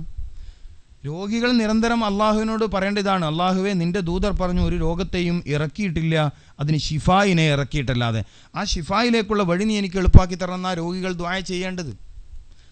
ആരെ മുൻനിർത്തുന്നു? മുഹമ്മദ് റസൂലുള്ളാഹി സ്വല്ലല്ലാഹി അലൈഹി വസല്ലം തങ്ങളുടെ വചനത്തെ മുൻനിർത്തുന്നു. വമാ യൻതിഖു അനിൽ ഹവാ ഇൻ ഹുവ ഇല്ലാ വഹ്യുൻ യൂഹാ. തോന്നിയതുപോലെ ഒന്നും സംസാരിച്ചിട്ടില്ല മുഹമ്മദ് റസൂലുള്ളാഹി സ്വല്ലല്ലാഹി അലൈഹി വസല്ലം. ഒക്കെ വഹ്യ് പ്രകാരമാണ്. ഇൻ ഹുവ ഇല്ലാ വഹ്യുൻ യൂഹാ. വഹ്യ് പ്രകാരമല്ലാതെ ഒന്നും സംസാരിച്ചിട്ടില്ലാത്ത മുഹമ്മദ് റസൂലുള്ളാഹി സ്വല്ലല്ലാഹു അലൈഹി വസല്ലമ തങ്ങൾ പറയാണ്, രോഗം കൊണ്ട് പ്രയാസപ്പെടുന്നവർ നിങ്ങൾ പ്രയാസപ്പെടാനൊന്നുമില്ല, എല്ലാ രോഗത്തിനും അള്ളാഹു ഷിഫയുടെ വഴി ഇറക്കിയിട്ടുണ്ട്. രോഗം പൂർണ്ണമായും ഭേദമാവാനുള്ള വഴി ഇറക്കിയിട്ടുണ്ട്. ആ വഴിക്ക് നമ്മളിപ്പോൾ വിളിക്കുന്ന പേരാണ് അത്തിബ് നബവി എന്നുള്ളത്. ഇത് കൂടുതൽ അള്ളാഹു പഠിക്കാനും മനസ്സിലാക്കാനും നമുക്ക് എല്ലാവർക്കും തൗഫീക്ക് പ്രദാനം ചെയ്യുമാറാവട്ടെ. അങ്ങനെ തുടർന്ന് ഇമാം അലി റളിയല്ലാഹു തആല അൻഹു, അബ്ദുല്ലാഹി ബിൻ ഉനൈസ് റളിയല്ലാഹു തആല അൻഹു പോലെയുള്ള മഹാന്മാരായ സ്വഹാബി വര്യന്മാരിലൂടെയും ശേഷം ഓരോ നൂറ്റാണ്ടിലെയും പ്രഗത്ഭരായ പണ്ഡിതരിലൂടെയും ലോകത്ത് ഈ വൈദ്യശാസ്ത്രം വളർന്നു വരികയും ഇതിൻ്റെ അനുഭവം കേരളത്തിലുണ്ടായി. ഇതിൻ്റെ അനുഭവം കേരളത്തിലുണ്ടായതിൻ്റെ ഒരു പേരാണ് മഹാനായ വെളിയങ്കോട് ഉമർ ഖാലി റളിയല്ലാഹു തആല അൻഹു. അദ്ദേഹം വൈദ്യശാസ്ത്രത്തിൽ അപാര പാണ്ഡിത്യമുള്ള ആളാണ്. അതില്ലെങ്കിൽ പിന്നെ അറസ്റ്റ് ചെയ്തിട്ട് കൊണ്ടുപോകണ കുതിരവണ്ടിൻ്റെ പിറകിൽ ഈ ഉദ്യോഗസ്ഥന്മാർ കയറി ഇരിക്കില്ലല്ലോ. അർമേനിയ യൂണിവേഴ്സിറ്റിയിൽ പ്രവാചക വൈദ്യത്തെക്കുറിച്ച് പ്രബന്ധം അവതരിപ്പിച്ച ഡോക്ടർ ലോയബിൾ സെനദർ എന്ന പണ്ഡിതൻ എഴുതി വെച്ച കാര്യമാണ് ഞാൻ പറയണത്. അറസ്റ്റ് ചെയ്ത് കൊണ്ടുപോകുമ്പോൾ വാഹനത്തിൻ്റെ പിറകിലിരുന്നിട്ട് എന്താ ചോദിക്കണത്? നീ എന്ത് തെറ്റ് ചെയ്തു എന്നല്ല. ജയിലിലടക്കപ്പെട്ട ആയിരക്കണക്കിന് നിരപരാധികളുടെ കഥകൾ പറയുന്നവരാണ് നമ്മൾ, അല്ലേ? ഇവിടെ എന്താ വിഷയം? ജയിലിലേക്ക് കൊണ്ടുപോകണ വഴിയിൽ വൈദ്യശാസ്ത്ര സംബന്ധമായ, ശരീരശാസ്ത്ര സംബന്ധമായ, ആരോഗ്യ സംബന്ധമായ സംശയങ്ങൾ തീർക്കാൻ വേണ്ടി ബ്രിട്ടീഷുകാരായ ശാസ്ത്രപ്രതിഭകൾ അദ്ദേഹത്തെ അറസ്റ്റ് ചെയ്ത് കൊണ്ടുപോകണ വണ്ടിൻ്റെ പിറകിൽ കയറി പിന്നീട് ജയിലിൻ്റെ പുറത്ത് പോയി നിന്നിട്ടും സംശയം ചോദിച്ചു എന്ന് എഴുതി വെച്ചിരിക്കുകയാണ് അർമേനിയ യൂണിവേഴ്സിറ്റിയിൽ. ഇത് എത്ര വലിയ വാക്കാണിത്. ഇസ്ലാമായി എന്നതിൻ്റെ പേര് നമ്മൾ അഭിമാനം തോന്നിപ്പോന്നില്ലേ? മുസ്ലിമായി ജനിച്ചു കിട്ടി എന്നതിൻ്റെ പേര് നമ്മൾ അഭിമാനം കൊള്ളുകയല്ലേ ചെയ്യുന്നത്? അൽഹംദുലില്ലാഹ്. അപ്പോൾ എവിടെ വെച്ചാണ്, എവിടെ നിന്നായിരിക്കും ഇത്രയും വലിയൊരു മെഡിക്കൽ വിദ്യാഭ്യാസം മഹാനായ വെളിയങ്കോട് ഉമർ ഖാലി നേടിയത് എന്നാണ് അടുത്ത ചോദ്യം. അതാണ്. ആ ചോദ്യത്തിൻ്റെ മറുപടി മഹാനായ സയ്യിദ് അലവി മമ്പ്രതങ്ങൾ എന്നാണ്. അപ്പോൾ സയ്യിദ് അലവി മമ്പ്രതങ്ങൾ ആരായിരിക്കും? സോളിക്ക് ബയോളജിയെക്കുറിച്ച്, ഫങ്ഷണൽ ബയോളജിയാണ് സാധാരണ നമ്മളെ മക്കൾ പഠിക്കണ ബയോളജി, ശരീരത്തിൻ്റെ ഓരോ പാർട്സും ചെയ്യുന്ന ധർമ്മങ്ങളെക്കുറിച്ച് പറയണ ബയോളജി. അതിനുമപ്പുറം ജീവൽ പ്രധാനമായ ശരീരത്തിൻ്റെ രഹസ്യങ്ങളെക്കുറിച്ച് ചർച്ച ചെയ്യാൻ മാത്രം അറിവുള്ള ആളായത് എവിടെ വെച്ചാണ് എന്ന് ചോദിക്കുമ്പോൾ ആരെ പേരാ കടന്നു വരുന്നത്? മഹാനായ സയ്യിദ് അലവി മമ്പ്രതങ്ങൾ. ഒന്ന് ആലോചിച്ച് നോക്കി. അതുപോലെ മഹാനായ സദഖത്തുള്ള മുസ്ലിയാർ. ഇങ്ങനെ എത്ര ആളുകൾ. ഈ അടുത്ത് കണ്ണൂർ ജില്ലയിൽ കൂത്തുപറമ്പ് എന്ന് പറഞ്ഞൊരു സ്ഥലമുണ്ട്. ഉള്ള ആളുണ്ടോ ഇവിടെ? കൂത്തുപറമ്പിലുള്ളതുണ്ടോ? ആടൂർ കേട്ടിട്ടുണ്ടോ? ആടൂർ പള്ളി, ആടൂർ കാടാച്ചിറൻ്റെ അടുത്ത് ആടൂർ കേട്ടിട്ടുണ്ടോ? കൂത്തുപറമ്പ് പോകുന്ന വഴിയിലാണ്. അവിടെ ഒരു ഹബീബ് ആടൂർ ബീരാൻകുട്ടി മുസ്ലിയാർ താമസിച്ചിരുന്നു. ആ ഹബീബ് ആടൂർ ബീരാൻകുട്ടി മലപ്പുറം ഡിസ്ട്രിക്റ്റിലെ തിരൂരിനടുത്ത സ്ഥലക്കാരനാണ്. അദ്ദേഹം ആയിരക്കണക്കിന് ക്യാൻസർ രോഗികൾക്ക് ശിഫ നൽകിയിട്ടുണ്ട്. ഒട്ടകത്തിൻ്റെ എല്ല് സൗദിയിൽ നിന്നൊക്കെ ഉംറക്കൊക്കെ കഴിഞ്ഞ് പോന്ന ആളോട് കൊണ്ടുവരാൻ പറയും. ഒട്ടകത്തിൻ്റെ എല്ല്, ഒലീവ് ഓയിൽ, കരിഞ്ചീരത്തിൻ്റെ എണ്ണ, തേന് പോലത്തെ വിശുദ്ധ ഖുർആൻ പരിചയപ്പെടുത്ത അമൂല്യമായ ഔഷധങ്ങൾ, ഹദീസുകളിൽ വന്ന അമൂല്യമായ ഔഷധങ്ങൾ ഉപയോഗിച്ച് ആയിരക്കണക്കിന് ക്യാൻസർ രോഗികൾ ഒരു മസ്ജിദിലെ ഇമാമിൻ്റെ അടുത്ത് വെച്ച് ക്യാൻസർ രോഗം ഷിഫയായിരുന്നു എന്ന് ഡോക്ടർമാർ പറയും. ചരിത്രം നമ്മളിതറിഞ്ഞില്ല. നമ്മുടെ സമൂഹത്തിൽ നമ്മളിത് പകർന്നില്ല. ഇസ്ലാമായി എന്നതിൻ്റെ പേരിൽ അഭിമാനം കൊള്ളാൻ കഴിയണമെങ്കിൽ ഇത്തരം വാർത്തകൾ കൂടി കേൾക്കണ്ടേ നമ്മൾ?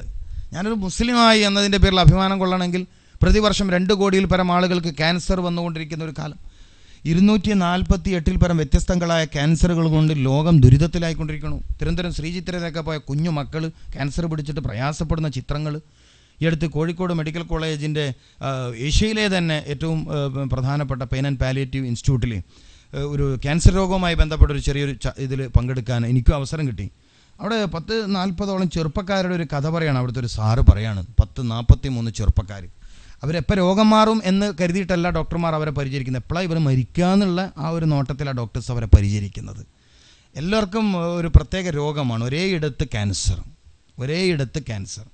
എല്ലാവർക്കും ക്യാൻസർ വരാൻ ഒറ്റ കാരണം കണ്ടെത്തിയത് ഷവർമ, ബർഗർ, ഇതൊക്കെയാണ്. പിന്നെ പെപ്സി, മിറണ്ട. മംഗലാപുരം, ബാംഗ്ലൂരൊക്കെ പഠിക്കുന്ന ചെറുപ്പക്കാർ കുട്ടികളാണ്. 21 വയസ്സാണ് അതിൽ ഏറ്റവും ഉയർന്ന കുട്ടിയുടെ വയസ്സ്. ബാക്കിയൊക്കെ അതിന് താഴെയാണ്. 45 പിള്ളേർ വന്നു, അതിൽ 3 ആൾ മരിച്ചു, ബാക്കി 42 ആളുണ്ട്. അങ്ങനെ 42 ആൾ മരിച്ചു, 43 ആൾ. എന്തായാലും ഇത്രയും കുട്ടികൾ, ചെറുപ്പക്കാർ കുട്ടികൾ അവിടെ ഇങ്ങനെ നിൽക്കുകയാണ്. ഇത്രയും പ്രയാസകരമായൊരു സാഹചര്യത്തിൽ ഇസ്ലാമിക സമൂഹത്തിൻ്റെ ദൗത്യം എന്ന് പറയുന്നത് യൂറോപ്യന്മാർ കണ്ടെത്തിയ രോഗം ഉണ്ടാക്കണ മരുന്ന് വാങ്ങാൻ സഹായിക്കലല്ല. മുഹമ്മദ് റസൂലുള്ളാഹി സല്ലല്ലാഹു അലൈഹി വസല്ലമ തങ്ങളുടെ വൈദ്യ സംസ്കാരത്തെ സപ്പോർട്ട് ചെയ്തിട്ട് അതിനെ വളർത്തലാണ്.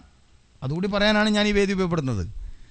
പുതിയ രോഗം ഉണ്ടാക്കണ മരുന്ന് കൊടുക്കാൻ സഹായിച്ചിട്ട് ഒരാളുടെ ശരീരത്തിന് അപകടം വരുന്നൊരു കാര്യത്തിന് സഹായിച്ച കൂലി കിട്ടുമോ ഇല്ല എന്നുള്ള ഫുഖഹാക്കളാ മറുപടി പറയേണ്ടത്, ജലീൽദാരിമി പറയേണ്ടതല്ല.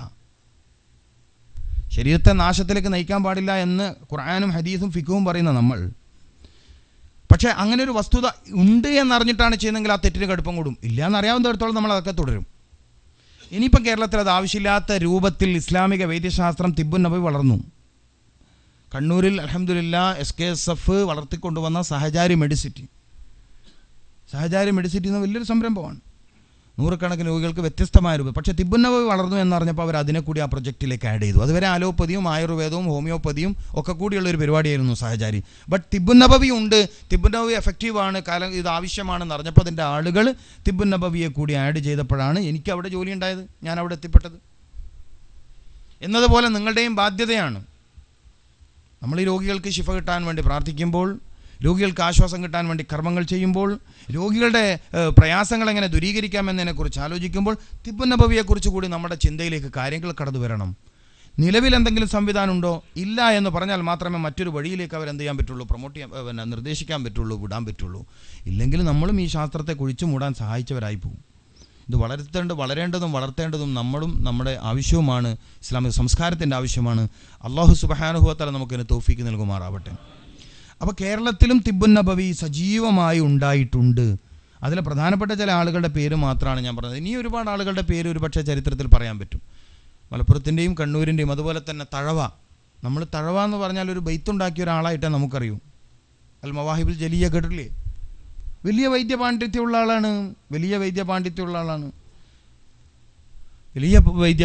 ആളാണ്. ഖുർആനികമായ വൈദ്യശാസ്ത്രം അറിയുന്ന ആളാണ്. പക്ഷേ എന്തോ കാരണത്താൽ നമ്മളിൽ നിന്നും ഈ ഒരു സംസ്കാരം നഷ്ടപ്പെട്ടു പോയി. പക്ഷേ അൽഹംദുലില്ലാ 10-17 കൊല്ലമായി ഇന്ന് കേരളത്തിൽ ഈ വൈദ്യ സംസ്കാരം തിരിച്ചുവരവിൻ്റെ വഴിയിലാണ്. അല്ലാഹു സുബ്ഹാനഹു വ തആല അതിനു വേണ്ടി ചിന്തിക്കുകയും പ്രവർത്തിക്കുകയും പരിശ്രമിക്കുകയും ചെയ്യുന്ന സർവർക്കും ഇതിനെ വിജയിപ്പിക്കാനുള്ള ഇൽമും ഹിൽമും ഹിക്മത്തും അതിലൊക്കെയും അല്ലാഹു ബർക്കത്തും പ്രദാനം ചെയ്യുമാറാവട്ടെ. ഇതാണ് ഏകദേശം ഒരു ചരിത്രം.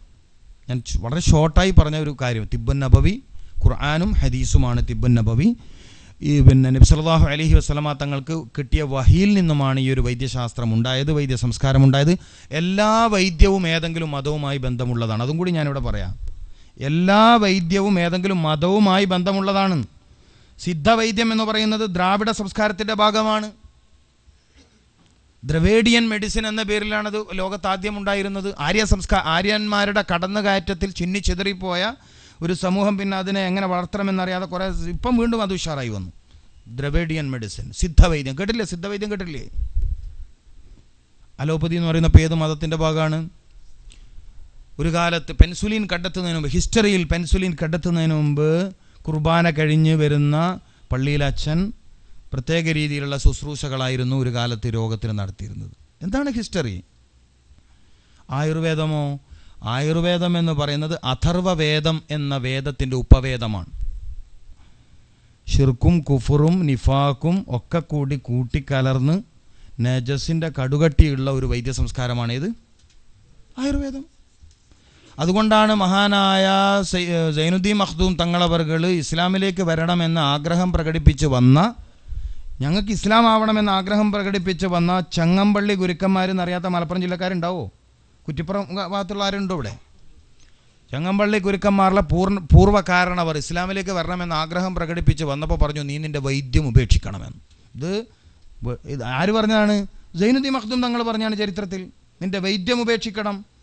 എന്തുകൊണ്ട്? യഥാർത്ഥ ആയുർവേദം എന്ന് പറയുന്നത് പൂജയും ധ്യാനവും ഒക്കെ കഴിഞ്ഞതിന് മാത്രം ആളുകൾക്ക് കൊടുക്കാൻ പറ്റുന്ന, മറ്റു മരുന്ന് കിട്ടുമെങ്കിൽ ഉപയോഗിക്കാൻ പാടില്ലാത്തതാണ് ആയുർവേദം. മറ്റു മരുന്ന് കിട്ടുമെങ്കിൽ ഉപയോഗിക്കാൻ പറ്റില്ല. കാരണം എന്തേ? സോമാരസം എന്നൊക്കെ പറഞ്ഞാൽ വെറും പശുവിൻ്റെ മൂത്രം മാത്രമല്ല, മരുന്നിന് ഫലം കൂടാൻ ബ്രാഹ്മണൻ്റെ മൂത്രം വരെ ചേർക്കുന്ന. മനസ്സിലായിട്ടില്ല? കിതാബ് പരിശോധിച്ചോളി, മലയാളത്തിൽ കിട്ടും ബുക്ക്. ജലീൽ ദാരിമിൻ്റെ അഭിപ്രായം എന്ത്? ഞാനിവിടെ പറയില്ല. ഇത്രയും വലിയ സാഹസിൽ മജ്ലിസിന്നൂർ കഴിഞ്ഞ് നിങ്ങൾ ദ്വാരുന്ന സാഹസിൽ ജലീൽ ദാരിമി സ്വന്തം അഭിപ്രായം പറയാൻ വേണ്ടി എഴുന്നേറ്റിക്കാൻ പാടുണ്ടോ? പാടില്ല. ശ്രോമാരസം പരിശോധിക്കും നിങ്ങൾ. അപ്പോൾ പശുവിൻ്റെ മൂത്രം മാത്രമല്ല, കുറച്ച് പവർ കൂട്ടാൻ ബ്രാഹ്മണൻ്റെ മൂത്രം കൂടി വെറുതെ കുടയുന്ന കേട്ട്. കഷായൊക്കെ കുടിക്കുമ്പോൾ അതും കൂടി ഓർമ്മിച്ചാളി.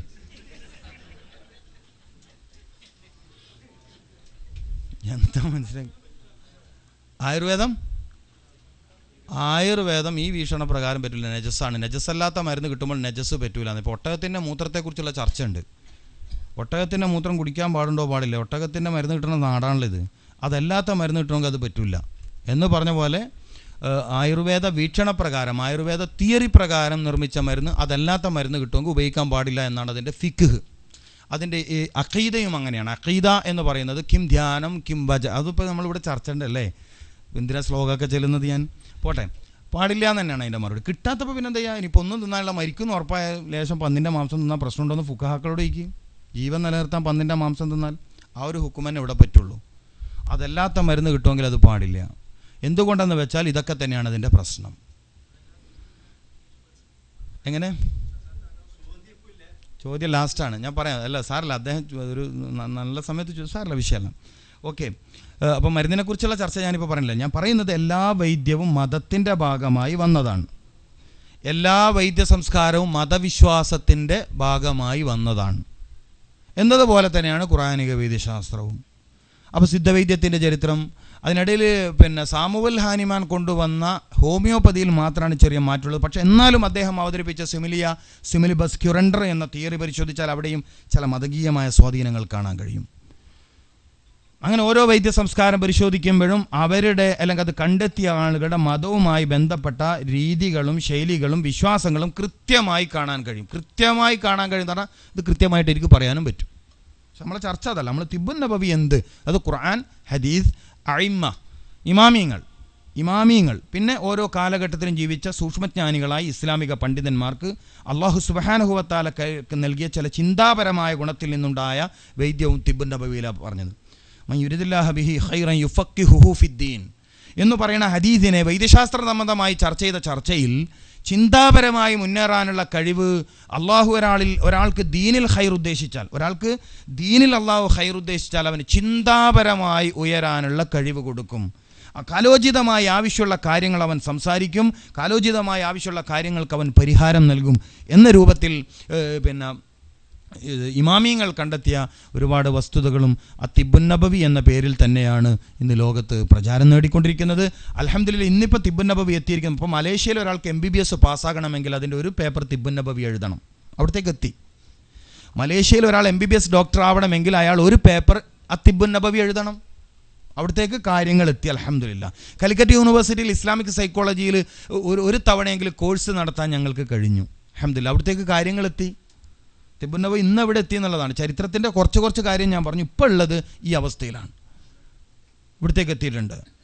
അതുപോലെ മറ്റ് യൂണിവേഴ്സിറ്റികളുടെ ശ്രദ്ധയിലേക്ക് ഞങ്ങളിത് കൊണ്ടുവന്നു. തമിഴ്നാട്ടിലെ കുറ്റാലം അൾട്ടർനേറ്റീവ് മെഡിസിൻ യൂണിവേഴ്സിറ്റിയുടെ ശ്രദ്ധയിൽ ഞങ്ങൾ ഈ വിഷയം കൊണ്ടുവന്നു. അൽഹംദുലില്ലാഹ് അവിടെ ഇപ്പം ഡിഗ്രി കോഴ്സ് അടക്കം ഈ വിഷയം വന്നു. കേരളത്തിൽ ഒരുപക്ഷെ ഏഷ്യയുടെ അല്ലെങ്കിൽ ലോക ചരിത്രത്തിൽ തന്നെ തിബ്ബുൻ നബവിക്കൊണ്ട് ഒരു ഓപ്പൺ യൂണിവേഴ്സിറ്റി വരാൻ പോവാണ്. 100 പണ്ഡിതന്മാർ ഓഹരി ഉടമകളായി, ഒരു ചരിത്രമല്ലേ, 100 പണ്ഡിതന്മാർ, മതപണ്ഡിതന്മാർ ഓഹരി ഉടമകളായി ഒരു യൂണിവേഴ്സിറ്റി പിറക്കാൻ പോവുക കേരളത്തിൽ. അള്ളാഹു വിജയിപ്പിക്കട്ടെ. അവിടെ വരുന്നത് മുഹമ്മദ് റസൂലുള്ളാഹി സ്വല്ലല്ലാഹു അലൈഹി വസല്ലമ തങ്ങളുടെ 400-ൽ പരം ഹദീസുകളിലെ ഗവേഷണങ്ങളാണ്. അതിന് ഗവൺമെൻറ് അംഗീകാരമാണ്. ഗവൺമെൻറ് അംഗീകാരത്തോടുകൂടി വൈദ്യ സംസ്കാരം പ്രാക്ടീസ് ചെയ്യുന്ന ഒരു വിഭാഗമാണ്. കാലിക്കറ്റ് യൂണിവേഴ്സിറ്റിയുടെ ചരിത്രത്തിൽ ഫോക്ലോർ ഡിപ്പാർട്ട്മെൻറ്റിൽ 10-25ഓളം മതപണ്ഡിതന്മാർ യൂണിവേഴ്സിറ്റി ക്യാമ്പസിൽ കയറി വൈദ്യ സംസ്കാരം പറഞ്ഞില്ലേ? ഇത് ചരിത്രമല്ലേ? 10-25-ൽ പരം പണ്ഡിതന്മാർ, മതപണ്ഡിതന്മാർ കാലിക്കറ്റ് യൂണിവേഴ്സിറ്റിയുടെ ഫോക്ലോർ ഡിപ്പാർട്ട്മെൻറ്റിൽ കേരളീയ സാഹചര്യത്തിൽ കിട്ടുന്ന ചില ചെടികളിലും കായ്ക്കനികളിലും ചില പണ്ഡിതന്മാരുടെ വാക്കുകളിലും വചനങ്ങളിലും എഴുത്തുകളിലും സ്പർശനങ്ങളിൽ പാണക്കാട് തങ്ങളിങ്ങനെ രോഗം ശിഫയാകട്ടെ എന്ന് പറഞ്ഞ് തടവിയാലുള്ള ഹീലിംഗ് എന്താണ് എന്നതിനെക്കുറിച്ചൊക്കെയാണ് എവിടെ ചർച്ച നടന്നത്? PMSA പൂക്കോയ തങ്ങളുടെ അതുപോലെ തന്നെ മറ്റ് സയ്യിദന്മാരുടെ ഇടപെടലുകളിൽ എങ്ങനെയാണ് രോഗത്തിൻ്റെ ശിഫയുണ്ടാവുന്നത്, എങ്ങനെയാണ് ഷെട്ടിയുടെ ക്യാൻസർ രോഗം മാറിയത്? മംഗലാപുരത്തെ ഷെട്ടി എന്ന് പറഞ്ഞാൽ ആർക്കറിയാത്ത? അപ്പം 10, 30, 25 പരം പണ്ഡിതന്മാർ കാലിക്കറ്റ് യൂണിവേഴ്സിറ്റിയിലെ ഫോക്ലോർ ഡിപ്പാർട്ട്മെൻറ്റിൽ നബി സല്ലല്ലാഹു അലൈഹി വസല്ലമ തങ്ങളുടെ വൈദ്യത്തെക്കുറിച്ച് സംഘമായി ചേർന്ന് പ്രബന്ധം അവതരിപ്പിച്ചു. അതിന് യൂണിവേഴ്സിറ്റി അംഗീകാരം കൊടുത്തു, സർട്ടിഫിക്കറ്റ് കൊടുത്തു. തുടർ പഠനത്തിനടക്കം അംഗീകാരം സാധ്യതയുള്ള മതിയാകുന്ന രീതിയിലുള്ള സർട്ടിഫിക്കറ്റ് വാങ്ങി അൽഹംദുലില്ലാഹ് കേരളത്തിൻ്റെ ചരിത്രത്തിൽ തിബ്ബുൻ നബവി ഇന്നിപ്പോൾ രാജകീയമായൊരു സ്റ്റേജിലാണ് നിൽക്കുന്നത്. അള്ളാഹു ഇനിയും കൂടുതൽ വളർത്തട്ടെ. അപ്പോൾ നമുക്ക് തീർച്ചയായും പ്രതീക്ഷയുണ്ട്. രോഗാതുര സമൂഹത്തിൽ രോഗത്തിൻ്റെ വർധനവും രോഗത്തിൻ്റെ കോംപ്ലിക്കേഷനുകൾ, അതിൻ്റെ അനന്തരഫലങ്ങളും വർദ്ധിച്ചുകൊണ്ടിരിക്കുന്ന കേരളീയ സമൂഹത്തിനും അതിനോട് ചേർന്ന് ഇന്ത്യക്കാർക്കും. ഇപ്പം അബ്ദുൽ കലാം, മുൻ പ്രസിഡൻ്റായിരുന്ന അബ്ദുൽ കലാമിന് ഞങ്ങളൊരു ലെറ്റർ അയച്ചിട്ടുണ്ടായിരുന്നു. ആഴക്കടലിലെ പല വസ്തുക്കൾ ഉപയോഗിച്ച് ഇന്ത്യക്ക് സാമ്പത്തികമായി വളരാൻ പറ്റുമെന്ന് പറഞ്ഞപ്പോൾ ആഴക്കടലിൽ മാത്രം കാണുന്ന ചില മത്സ്യങ്ങളിൽ നിന്ന് അമൂല്യമായ ഔഷധങ്ങൾ കണ്ടെത്താമെന്ന് പറഞ്ഞുകൊണ്ട് എറണാകുളത്തെ നൗഷർ ഖാൻ മുഖേന കലാമിന് ഞങ്ങൾ ലെറ്റർ അയച്ചിട്ടുണ്ട്. ഇത് വിജയല്ലേ? അപ്പോൾ അൽഹംദുലില്ലാ പ്രവാചക വൈദ്യശാസ്ത്രം എന്ന ഈ സംവിധാനം ഇന്നിപ്പോൾ അൽഹംദുലില്ലാ ഈ രൂപത്തിലേക്ക് എത്തിയിട്ടുണ്ട്. തീർച്ചയായും ഇത് കൂടുതൽ പുരോഗതി പ്രാപിക്കണം. എന്തിനു വേണ്ടിയെന്ന് വെച്ചാൽ പ്രതിദിനം വർദ്ധിച്ചു വരുന്ന രോഗികൾക്ക് ആശ്വാസമാവാൻ. നിൻ്റെ രോഗം മാറൂല എന്ന് പറയുന്നവർക്കിടയിൽ രോഗം പൂർണ്ണമായി ഭേദമാകുമെന്ന് പറയാൻ. രോഗം കൊണ്ട് നിരന്തരം തടർന്നുകൊണ്ടിരിക്കുന്ന ആളുകൾ, ഇനിയിപ്പോൾ ഓസ്റ്റിയോപൊറോസിസ് ഒക്കെ വരാൻ പോവാണ്. എല്ലിങ്ങനെ വളഞ്ഞു പൊട്ടണ രോഗം വരാൻ പോവാ. നട്ടെല്ല് പൂർണ്ണമായും ദ്രവിച്ചിട്ടില്ലാണ്ടാവുന്ന രോഗം വരാൻ പോവാണ്. വരാൻ പോണ കാലം വളരെ അപകടം നിറഞ്ഞതാണ്. നമ്മൾ എന്തുകൊണ്ട് തിബ്ബുൻ നബവി തിരിച്ചു വരണമെന്ന് ഇത്ര വല്ലാണ്ട് വാശി പിടിക്കുന്നു വെച്ചാൽ അത്ര അപകടത്തിലാണ് മനുഷ്യ ജീവിതം ഉള്ളത്. എല്ല് തേയ്മാനം എന്നതല്ല പ്രശ്നം, എല്ലിങ്ങനെ വളയെന്നിട്ട് പൊട്ടുക. രാത്രി കിടന്നുറങ്ങുന്ന സമയത്തൊക്കെ ഇയാൾക്ക് നട്ടലുണ്ടായിരുന്നു, രാവിലെ നോക്കുമ്പോൾ നട്ടലില്ല. അവിടെ പെട്ടെന്ന് നട്ടല് ദ്രവിച്ച് വെളിച്ചെണ്ണ പോലെ ആവുക. ശരീരത്തിലെ മുഴുവൻ അസ്ഥികളും ദ്രവിച്ച് പൗഡറാവുക. ഒരു 17 വയസ്സുള്ള കുട്ടിക്ക് രോഗം വന്നില്ലേ? 350 കൊല്ലം മുമ്പ് മഹാനായ വെളിയങ്കോട് ഉമർ ഖാദി പറഞ്ഞ രോഗമല്ലേ ഇത്? 350 കൊല്ലം മുമ്പ് വരാനിരിക്കുന്ന രോഗങ്ങളെക്കുറിച്ച് വെളിയങ്കോട് ഉമർ ഖാദി സൂചന നൽകി. നോക്കൂ നിങ്ങൾ. അപ്പോൾ ശരീരത്തിൽ എല്ലില്ലാണ്ടാവുന്ന രോഗം, ജനനേന്ദ്രിയം മുറിഞ്ഞു വീഴുന്ന രോഗം വരാനുണ്ട്. അള്ളാഹു കാത്ത് രക്ഷിക്കട്ടെ. രാത്രി ബാത്റൂം പോയി മൂത്രയിച്ചിട്ടൊക്കെ വന്നിട്ട് കിടന്നാണ്, രാവിലെ നോക്കുമ്പോൾ ഇല്ല. കാണാം, ചരിത്രത്തിൽ കാണാം. പറഞ്ഞ ആൾ വെളിയങ്കോടാണ്. ബ്രിട്ടീഷുകാർക്ക് മാത്രമല്ല പേടി, രോഗാണുക്കൾക്കും പേടിയാമോ പറയാൻ. വരാൻ പോണ രോഗമാണ്. അള്ളാഹു നമ്മളെ കാത്ത് രക്ഷിക്കട്ടെ. ചർമ്മം ഇങ്ങനെ അടർന്ന്, പൊറോട്ടൻ്റെ പൊളി അടർന്ന് വീഴുന്ന പോലെ ചർമ്മം അടർന്ന് വീഴുന്ന രോഗം വ്യാപിക്കല്ലേ? സോറിയാസിസ്. എല്ലാവരും പകച്ചു നിൽക്കുകയാണ്. എന്താ ചെയ്യേണ്ടതെന്ന് അറിയാണ്ട് പകച്ചു നിൽക്കുകയാണ്. പിന്നെ ഡോക്ടർമാർ അൽഹംദുലില്ലാ കുറേ കാര്യങ്ങൾ അവർ ചെയ്യുന്നുണ്ട്. വലിയ ആശ്വാസം അവർ ചെയ്യുന്നില്ല എന്ന് നമുക്ക് പറഞ്ഞുകൂടാം. ഒരു സിസ്റ്റത്തെയും നമ്മൾ കുറ്റം പറയരുത്, ചെറുതാക്കരുത്. എല്ലാവരും അവർക്കറിയാവുന്ന കാര്യം ചെയ്യുന്നുണ്ട്. പൊതുവെ എല്ലാവർക്കും അലോപ്പതിയെ കുറ്റം പറയാൻ വലിയ താല്പര്യമാണ്. ഒക്കത്തിനും പ്രശ്നമുണ്ട്, എല്ലാത്തിനും പ്രശ്നമുണ്ട്. നമ്മളെ പ്രശ്നം മുസ്ലിമീങ്ങളെയാണ് സത്യത്തിൽ കുറ്റം പറയേണ്ടത്. അവർ ഇത്രയും വലിയൊരു വൈദ്യ സംസ്കാരം അവരെ കയ്യിലുണ്ടായിട്ട് അവരെ തുറന്നു നോക്കിയില്ല, ആർക്കും പഠിപ്പിച്ചില്ല, പറഞ്ഞു കൊടുത്തില്ല. അവർ പിന്നെ ഹോസ്പിറ്റലിൽ പോയി ക്യൂ നിന്നിട്ട് രോഗങ്ങൾ കൂടുതൽ ഉണ്ടാക്കി അല്ലേ? എല്ലാത്തിലും സംവരണം വേണം, രോഗചികിത്സയിൽ മാത്രം സംവരണം വേണ്ട. കാരണം മംഗലാപുരം മുതൽ അങ്ങ് തിരുവനന്തപുരം വരെ നോക്കിയാൽ എല്ലാ ഹോസ്പിറ്റലും IP OP സെക്ഷനിൽ ഏറ്റവും കൂടുതൽ അഡ്മിറ്റ് ചെയ്യപ്പെടുന്നവരും ഔട്ട് പേഷ്യൻറ്റും ആരാണ്? മുസ്ലിമീങ്ങളാണ്. മലപ്പുറം ജില്ലയിൽ എത്രയോ ഹോസ്പിറ്റലുകൾ. ഒരു സമൂഹത്തിൽ ഹോസ്പിറ്റൽ വർദ്ധിക്കുക എന്ന് പറഞ്ഞാൽ ആ സമൂഹം പുരോഗതി ഇല്ല എന്നുള്ളതിൻ്റെ തെളിവാണ്. ഹോസ്പിറ്റലിൽ ഉണ്ടാവലല്ല തെളിവ്. ഒരു സമൂഹത്തിൽ ഹോസ്പിറ്റലുകളുടെ എണ്ണം കുറഞ്ഞാൽ ആ സമൂഹം പുരോഗതി പ്രാപിച്ച സമൂഹമാണ്. കാരണം എന്തേ? സ്വന്തം ശരീരത്തെ ആരോഗ്യത്തോടെ നിലനിർത്താൻ പറ്റുന്ന ഇൽമിനേക്കാൾ വലിയ ഇൽമുണ്ടോ? ഇല്ല, അങ്ങനെ ഒരു ഇൽമില്ല. സ്വന്തം ശരീരത്തിൻ്റെ ആരോഗ്യത്തെ അതേപടി നിലനിർത്താൻ പറ്റുന്ന ഇൽമിനേക്കാൾ വലിയ ഇൽമില്ല എന്നാണ്. അപ്പോൾ അതില്ലാത്തതുകൊണ്ടാണ് രോഗങ്ങൾ വർദ്ധിക്കുന്നത്. അതിൻ്റെ വിഷയം മറ്റൊരു ഘട്ടത്തിലേക്ക് നീങ്ങുമ്പോൾ ഒരുപക്ഷെ നിങ്ങൾക്ക് മനസ്സിലാവും. അപ്പോൾ പല സ്ഥലത്തും ഹോസ്പിറ്റലുകൾ വർദ്ധിക്കുന്നു, സൂപ്പർ സ്പെഷ്യാലിറ്റി ഹോസ്പിറ്റൽ വർദ്ധിക്കുന്നു എന്നതിന് അഭിമാനത്തോടെ പറയുന്നവരാണ്. ഒരു പ്രാവശ്യം ചന്ദ്രികാ പത്രത്തിൽ ഒരു ലേഖനം ഞാൻ വായിച്ചു. 3000-ഓളം നിരോധിക്കപ്പെട്ട മരുന്നാണ് ഇന്ത്യ രാജ്യത്ത് വിൽക്കപ്പെടുന്നത്. എന്ത് തോന്നുന്നു നിങ്ങൾക്ക്? നിരോധിക്കപ്പെടുന്ന 3000-ൽ പരം മരുന്നുകൾ വിൽക്കപ്പെടുന്ന രാജ്യത്താണ് നമ്മുടെ രാജ്യമാണ് നമ്മുടേത്. പ്രഗ്നൻസി പീരീഡിൽ കഴിക്കുന്ന അയൺ ഗുളിക കാരണം ഹാർട്ട് രോഗം വരുന്ന സ്ത്രീകളുടെയും കുഞ്ഞുങ്ങളുടെയും നാടാണ് നമ്മുടെ നാട്. അഡ്വക്കേറ്റ് PC ഉലഹന്നാൻ നടത്തിയ അതിസമർത്ഥമായ പഠനത്തിൽ ഇത് കണ്ടെത്തിയിട്ടുണ്ട്. കേരളത്തിൽ ചന്ദ്രികയിൽ തന്നെ ആ റിപ്പോർട്ട് ഞാൻ വായിച്ചിട്ടുണ്ട്, എൻ്റെ അടുത്തുണ്ട്, അതിൻ്റെ കോപ്പി ഞാൻ എടുത്തു വെച്ചിട്ടുണ്ട്. അയൺ ഗുളികയിൽ ഇരുമ്പയിര് കണ്ടെത്തിയതാണ്. എന്താ ഇരുമ്പയിര് കഴിച്ചാൽ സംഭവിക്കണത്? ഹാർട്ട് വാൾവിന് സുഷിരങ്ങൾ വരും, 1,50,000-ഓളം കുട്ടികൾ ജനിച്ച് വീഴുന്നത് തന്നെ ഹൃദയവൈകല്യത്തോടുകൂടിയാണ് നമ്മുടെ നാട്ടിൽ.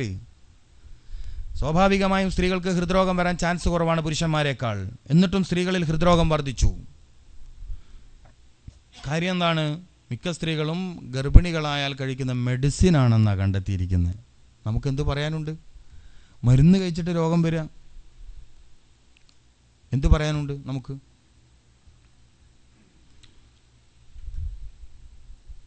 അപ്പോൾ അതുകൊണ്ട് തന്നെ മാരകമായ രോഗങ്ങൾ വർദ്ധിക്കുന്നു. ഇസ്ലാമിൽ ആരോഗ്യമുള്ളവർക്കാണ് സ്ഥാനം. ഖുർആൻ, വൈദ്യശാസ്ത്രം പറഞ്ഞിട്ടുണ്ട്, രോഗം മാറുന്ന വഴികളുണ്ട് എന്നിത്യാദി ഒരുപാട് കാര്യങ്ങൾ മനസ്സിലാക്കിയ സ്ഥിതിക്ക് രോഗങ്ങൾ എന്തുകൊണ്ടാണ് വരുന്നത് എന്നതിനെക്കുറിച്ച് നമ്മൾ ലേശം പഠിച്ചു വെക്കുന്നത് നല്ലതാണ്. ഒരല്പം കാര്യങ്ങൾ, എന്തുകൊണ്ടാണ് നമ്മൾ രോഗികളാവുന്നത്, എന്താണ് സത്യത്തിൽ മനുഷ്യൻ ശാരീരികമായും മാനസികമായും തളരാൻ കാരണം, പ്രത്യേകിച്ച് നമ്മൾ പ്രവാസ ജീവിതം നയിക്കുന്നവർ. ഇവിടെ പൊതുവെ എന്താണ് കൂടുതലായി രോഗങ്ങൾ ഉണ്ടാവുക നിങ്ങളുടെ അഭിപ്രായത്തിൽ? നിങ്ങളൊന്ന് പറഞ്ഞേരി.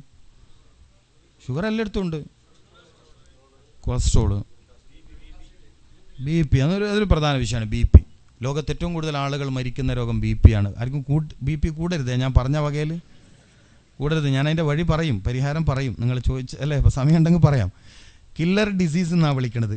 ഏതിനെ? ക്യാൻസറിനെ അല്ല, എയ്ഡ്സിനെ അല്ല, സിഫിലിസിനെ അല്ല, ഗൊണോറിയല്ല. ഏതിനെ കില്ലർ ഡിസീസ് എന്ന് വിളിക്കുന്നത്? രക്തസമ്മർദ്ദ രോഗം. അള്ളാഹു നമ്മളെ കാത്തുരക്ഷിക്കട്ടെ. പ്രശ്നമൊന്നുമില്ല, അത് വളരെ സിമ്പിളായി പരിഹരിക്കാൻ പറ്റുന്ന രോഗമാണ്. സിമ്പിളായി പരിഹരിക്കാൻ പറ്റുന്ന രോഗമാണ് BP. പക്ഷേ ഏറ്റവും കൂടുതൽ ആളുകൾ ഇന്നിപ്പോൾ അത് പറഞ്ഞുകൊണ്ട് പറയണം, ഇന്നിപ്പോൾ അതിൻ്റെ ഒരു പ്രശ്നം BP കണ്ടെത്തുന്നതിന് മുമ്പ് ആൾ മരിക്കുക. മനസ്സിലായിട്ടില്ല? കുഴഞ്ഞു വീണ് മരണം എന്ന് കേട്ടിട്ടില്ലേ? ഒരു പ്രശ്നമില്ല, നടന്നു പോകുന്ന സമയത്ത് പെട്ടെന്ന് തലകറങ്ങി വീഴാണ്, മരിക്കുകയാണ്. ഇതെന്താ പ്രശ്നം? പെട്ടെന്ന് രക്തസമ്മർദ്ദത്തിൻ്റെ വിഷയത്തിൽ വരുന്ന അതിൻ്റെ ഒരു വേരിയേഷൻ കംപ്ലൈൻ്റാണ്. അങ്ങനെ ആയി തീർന്നു, കാര്യങ്ങൾ ആ അവസ്ഥയിലേക്ക് എത്തിയിട്ടുണ്ട്. വേറെന്താ ഇവിടെ കൂടുതലായി വരുന്ന പ്രശ്നം? യൂറിക് ആസിഡിൻ്റെ പ്രശ്നം. ഓക്കെ, എന്താ പറഞ്ഞേ?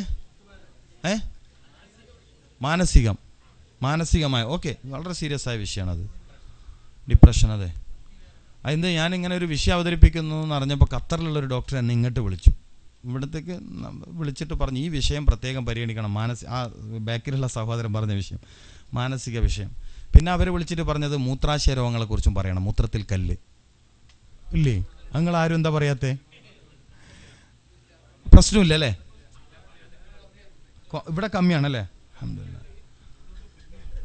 മൂത്രത്തിലും കിഡ്നിയിലും സ്റ്റോണിൻ്റെ പ്രശ്നം വളരെ കൂടുതലായി പിന്നെ ഇവിടെ വരുന്നൊരു വിഷയം തന്നെയാണ്. ജോയിൻറ്റുകളിൽ വരുന്നത്. അതും ഒരു 10 കൊല്ലം മുമ്പൊന്നും അത്ര ഇല്ലല്ലോ. നിങ്ങൾ കുറേ മുമ്പേ ഗൾഫിലുള്ളവരില്ലേ ഇവിടെ? അല്ലേ? ഒരു 10 കൊല്ലം മുമ്പ് ഈ ജോയിൻറ്റ് പ്രശ്നങ്ങൾ വല്ലാണ്ടില്ല. ഞാനിങ്ങനെ ആലോചിച്ചിട്ടുണ്ട്, മുമ്പൊക്കെ പള്ളിയിൽ കസേരയിലിരുന്ന് നിസ്കാരം ഉണ്ടോ? നിസ്കാരത്തിനിടയിൽ ഇരുത്തുണ്ടെന്നല്ലാതെ നമ്മൾ കസാരമേൽ ആദ്യമേ ഇരുന്ന് നിസ്കാരം ഉണ്ടോ? എന്തൊരു വിഷയമാണിത്. ശരിക്കും വളരെ ഗൗരവത്തിൽ പഠിക്കേണ്ട കാര്യമാണ് എന്താണ് സംഭവിക്കുന്നുള്ളത്. ഞാൻ ഒരുപാട് ആളുകളെ, ഞാനെന്നല്ല, നമ്മുടെ ഈ തിബ്ബുൻ നബവി ഒരുപാട് ആളുകളെ അതൊരു വെല്ലുവിളി പോലെ ഏറ്റെടുത്തിട്ട് ഇപ്പം അൽഹംദുലില്ലാ എല്ലാവരും സാധാരണ രൂപത്തിൽ നിസ്കരിക്കുന്നവരാണ്. ഞാനൊരു ശാസ്ത്രത്തെ പരിചയപ്പെടുത്താൻ പറയുകയാണേ, അല്ലാതെ നമ്മളെ അഡ്രസ്സ് ചെയ്യാൻ പറയല്ല. അൽഹംദുലില്ലാ അതൊരു വലിയ വിഷയമാണല്ലോ. പക്ഷെ എന്നാലും നമ്മൾ വളരെ ആലോചിക്കേണ്ട വിഷയമാണ്. ഒരു പ്രാവശ്യം കോഴിക്കോട് നിന്ന് എന്തൊരു പരിപാടി കഴിഞ്ഞ് ഓടി വരികയാണ്. പിന്നെ ട്രെയിൻ ഇറങ്ങിയപ്പോൾ ജുമാൻ്റെ സമയം ഓടിപ്പോയി പള്ളിയിൽ കുറേ സ്ഥലം ഒഴിഞ്ഞിട്ടുണ്ട്. നോക്കുമ്പോൾ ഒക്കെ കസേരയാണ്, അവിടെ റിസർവ്ഡ് ഏരിയ ആണ്, അതായത് മുട്ടിന് തേയ്മാനുള്ളവർക്ക് മാത്രം. അങ്ങനെ ആയി കാര്യങ്ങൾ, അങ്ങനെ ആയിട്ടുണ്ട് കാര്യങ്ങൾ. വളരെ ഗൗരവമുള്ള ഇവിടെ അതുണ്ടല്ലേ, വ്യാപകമായിട്ടുണ്ട്, കൂടി വരികയാണ്. വന്യത വളരെ സീരിയസ് ആയൊരു മാറ്ററാണ്. പിന്നെ വന്യത എന്നുള്ളത് ഗൾഫ് ലോകത്ത് വന്യത എന്നുള്ളത് വളരെ സീരിയസ് ആയ മാറ്ററാണ്. വന്യത, മാനസിക പ്രശ്നങ്ങൾ, മുട്ടിക്കൊഴിച്ചൽ സാരില്ല, അതിൻ്റെ നമ്മൾ ശരി സാരില്ല എന്നല്ല, അത്ര പ്രശ്നമല്ല, എന്നാലും അതിനും പരിഹാരങ്ങളൊക്കെ നമുക്ക് പറയാൻ പറ്റും. കഷണ്ടി വരാതെ നോക്കാനും അത് പറഞ്ഞു. കാലിൻ്റെ മുട്ടിൻ്റെ പ്രശ്നം പറഞ്ഞു. ഓക്കെ, ഏതായാലും നമുക്ക് ഒരുപാട് വിഷയങ്ങൾ ഈ രൂപത്തിൽ പറയാനുണ്ട്. മരുഭം കൊടുക്കാനായോ? 10 മിനിറ്റ് കൂടി. ഓക്കെ. അപ്പോൾ ഞാൻ തിബ്ബുൻ നബവിയിലെ പ്രതിരോധം എന്താണെന്നതിനെക്കുറിച്ച് പറയാൻ പോവാണ്. മഹാനായ ഇമാം റംലി റഹ്മത്തുള്ളാഹി അലൈഹിയോടാണ് ചോദ്യം. ഒരു ജൂതനായ സഹോദരനാണ് ചോദ്യം ചോദിച്ചിരിക്കുന്നത്.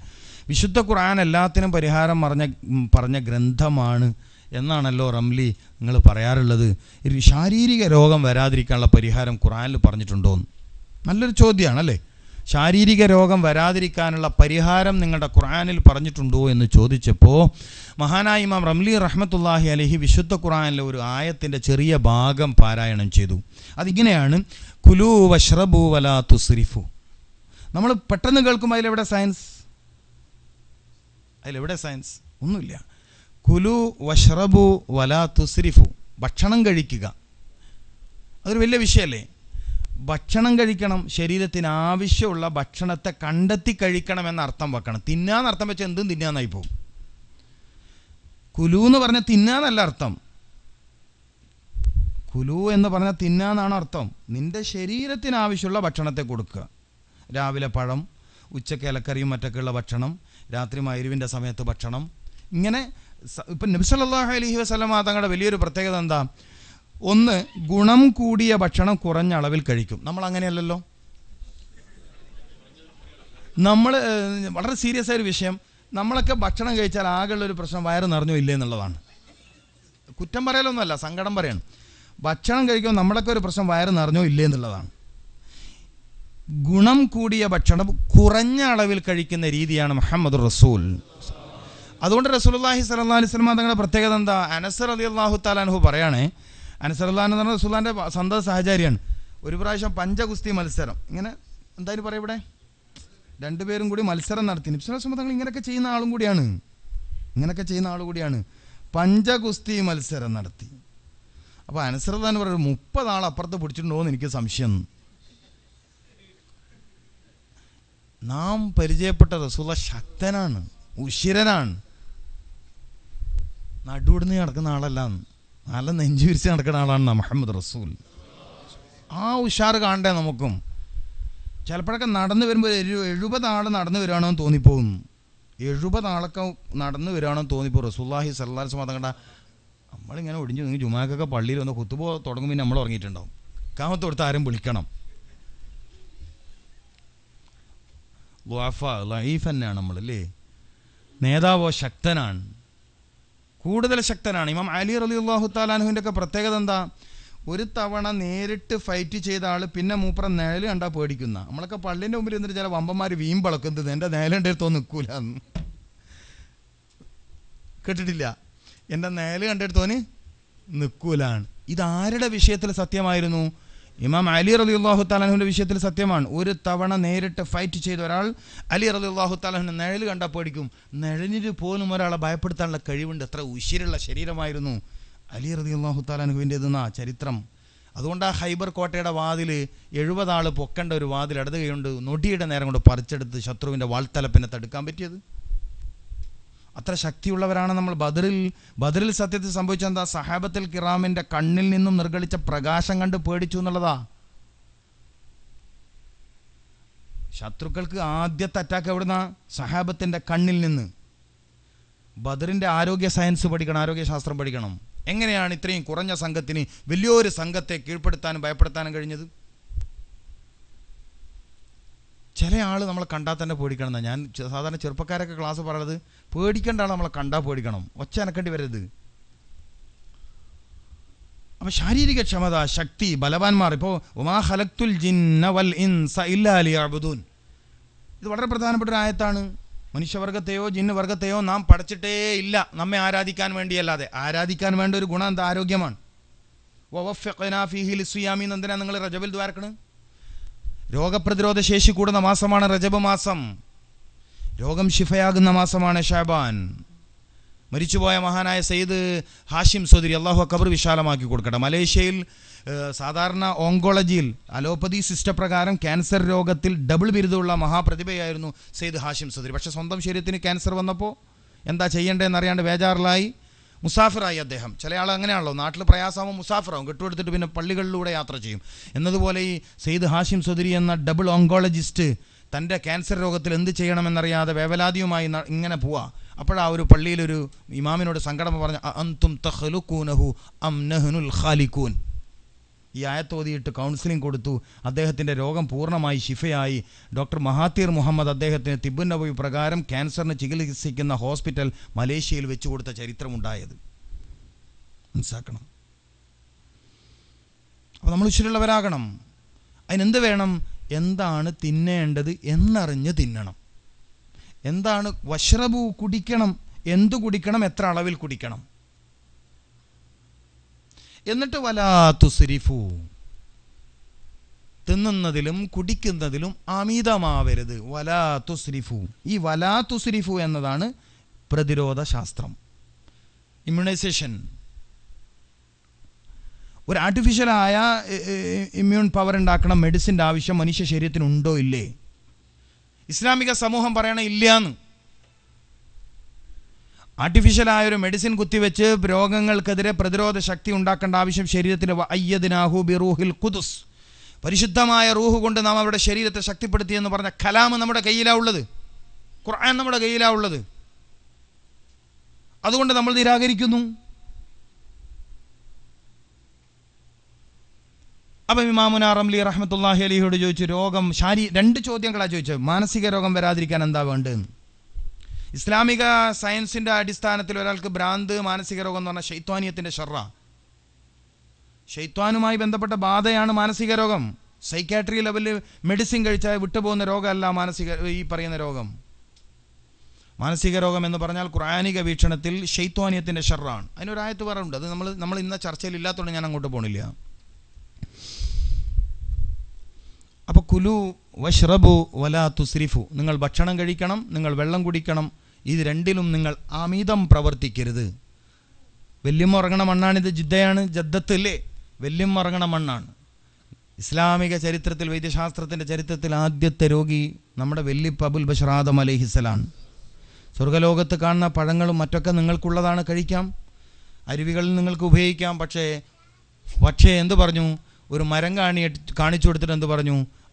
വലാ തഖ്റബ ഹാദിഹി ഷജറ, ആ മരം കൊള്ള നിങ്ങൾ എടുക്കാൻ പാടില്ല. നിങ്ങൾക്ക് ഭക്ഷണത്തിൽ, നിങ്ങൾക്ക് സ്വർഗ്ഗലോകത്തുള്ള ഭക്ഷണത്തിൽ അള്ളാഹു ഒരു അതിർത്തി തന്നു. നബി സല്ലല്ലാഹു അലൈഹി വസല്ലമ തങ്ങളും നമുക്ക് ഭക്ഷണത്തിൽ അതിർത്തി തന്നിട്ടുണ്ട്. ആ നബി സല്ലല്ലാഹു അലൈഹി വസല്ലമ തങ്ങളുടെ ഒരു ശൈലിയാണെന്ത്? 3 കാര്യങ്ങൾ ശ്രദ്ധിക്കും. 1, ഭക്ഷണത്തിൻ്റെ ഗുണം ശ്രദ്ധിക്കും. നല്ല ഗുണമുള്ള ഭക്ഷണം കുറഞ്ഞ അളവിൽ കഴിക്കും. 1. രണ്ടാമത്തത്, ഭക്ഷണത്തിന് മുമ്പ് 2 കാര്യങ്ങൾ നബി സല്ലല്ലാഹു അലൈഹി വസല്ലമ തങ്ങൾ പരിശോധിക്കും. 1 ഫിഖ്ഹും മറ്റൊന്ന് അതിൻ്റെ ഹെൽത്ത് സയൻസുമാണ്. നമ്മൾ ആരും ശ്രദ്ധിക്കുന്നു? നബി സല്ലല്ലാഹു അലൈഹി വസല്ലമ തങ്ങൾ ഭക്ഷണം കൊണ്ടുവെക്കപ്പെട്ടാൽ 2 കാര്യങ്ങൾ ശ്രദ്ധിക്കും. 1 അതിൻ്റെ ഫിഖ്ഹ്, മറ്റൊന്ന് അതിൻ്റെ ഹെൽത്ത് സയൻസ്. ഇതെൻ്റെ ശരീരത്തിന് പറ്റുന്നതാണോ അല്ലേ? ഇത് സദക്കയുടെ മുതലാണോ, സക്കാത്തിൻ്റെ മുതലാണോ, ഹദിയയാണോ എന്ന് പരിശോധിക്കും നബി സല്ലല്ലാഹു അലൈഹി വസല്ലമ തങ്ങൾ. കണ്ണിയത്ത് ഉസ്താദിൻ്റെ ചരിത്രം പറയാറില്ലേ? ചായപ്പൊടി കൊണ്ടുപോയി കൊടുത്തപ്പോൾ വീട്ടിലാരൊക്കെ വരുന്നതാണല്ലോ, അവർക്കൊക്കെ ചായ ഉണ്ടാക്കി കൊടുക്കാമല്ലോ. വീട്ടുകാരിയോട് എന്താ പറഞ്ഞത്? ഈ ചായപ്പൊടി വേറെ തന്നെ വെക്കണം, വീട്ടിൽ വരുന്നവർക്ക് കൂടി ഉദ്ദേശിച്ചു കൊണ്ടുവന്ന ചായപ്പൊടി നമ്മൾ കുടിച്ചേക്കരുത് എന്നതുപോലെ. എതിൽ നിന്നുണ്ടായതാണ്? കണ്ണിയത്ത് ഉസ്താദിൻ്റെ വാക്ക് ഏതിൽ നിന്നുണ്ടായതാണ്? മുഹമ്മദുർ റസൂലുള്ളാഹി. ഇത് എനിക്ക് ഉപയോഗിക്കാൻ പറ്റുന്നതാണോ? നമ്മൾ അങ്ങനെയൊന്നുമില്ല. ചേർന്ന് തിന്ന് നാട്ടിൽ പോയാൽ നടുക്കഷ്ണം തിന്നണം എന്നുള്ള സിദ്ധാന്തം എങ്ങനെയാണ് വന്നതെന്ന് അറിയില്ല. തിരിച്ച് കടിക്കാത്തതിനൊക്കെ കടിക്കുക എന്നുള്ള പരിപാടി നമ്മളിലാണ് വന്നത്. അള്ളാഹു അറിയില്ല അല്ലേ? തിരിച്ച് കടിക്കാത്തതിനൊക്കെ അങ്ങോട്ട് കടിക്കാം, അങ്ങനെയൊക്കെ പറയുന്ന ആളുണ്ട്. പക്ഷെ മുസ്ലിമിന് അത് പറ്റൂല എന്നുള്ളതാണ് ഈ അധ്യാപനത്തിൽ നിന്ന് മനസ്സിലാവുന്നത്. മുസ്ലിമിന് സക്കാഫത്തുൽ ഇസ്ലാമി, ഇസ്ലാമിക സംസ്കാരത്തിൽ അത് പാടില്ല എന്നുള്ളതാണ് ഇതിൽ നിന്ന് മനസ്സിലാകുന്നത്. ഞാൻ ഒന്നുകൂടി എൻ്റെ വിഷയത്തിലേക്ക് വരുന്നു. കുലു, നിങ്ങൾ തിന്നണം, വഷ്റബു, നിങ്ങൾ കുടിക്കണം, വലാ തുസ്രിഫു, നിങ്ങൾ എന്താക്കാൻ പാടില്ല, ഇത് രണ്ടിലും അമിതം പ്രവർത്തിക്കരുത്. അങ്ങനെയാണെങ്കിൽ നിങ്ങൾക്ക് രോഗങ്ങൾ വരില്ല. മദീനയിൽ മുഖൈക്കിസ് രാജാവിൻ്റെ ഡോക്ടർമാർ റസൂലുള്ളാഹി സല്ലല്ലാഹു അലൈഹി വസല്ലമ തങ്ങളോട് ചോദിച്ചു, എന്തേ മദീനയിൽ രോഗികളില്ലാത്തത്? ബാങ്ക് കൊടുക്കണ്ടോ?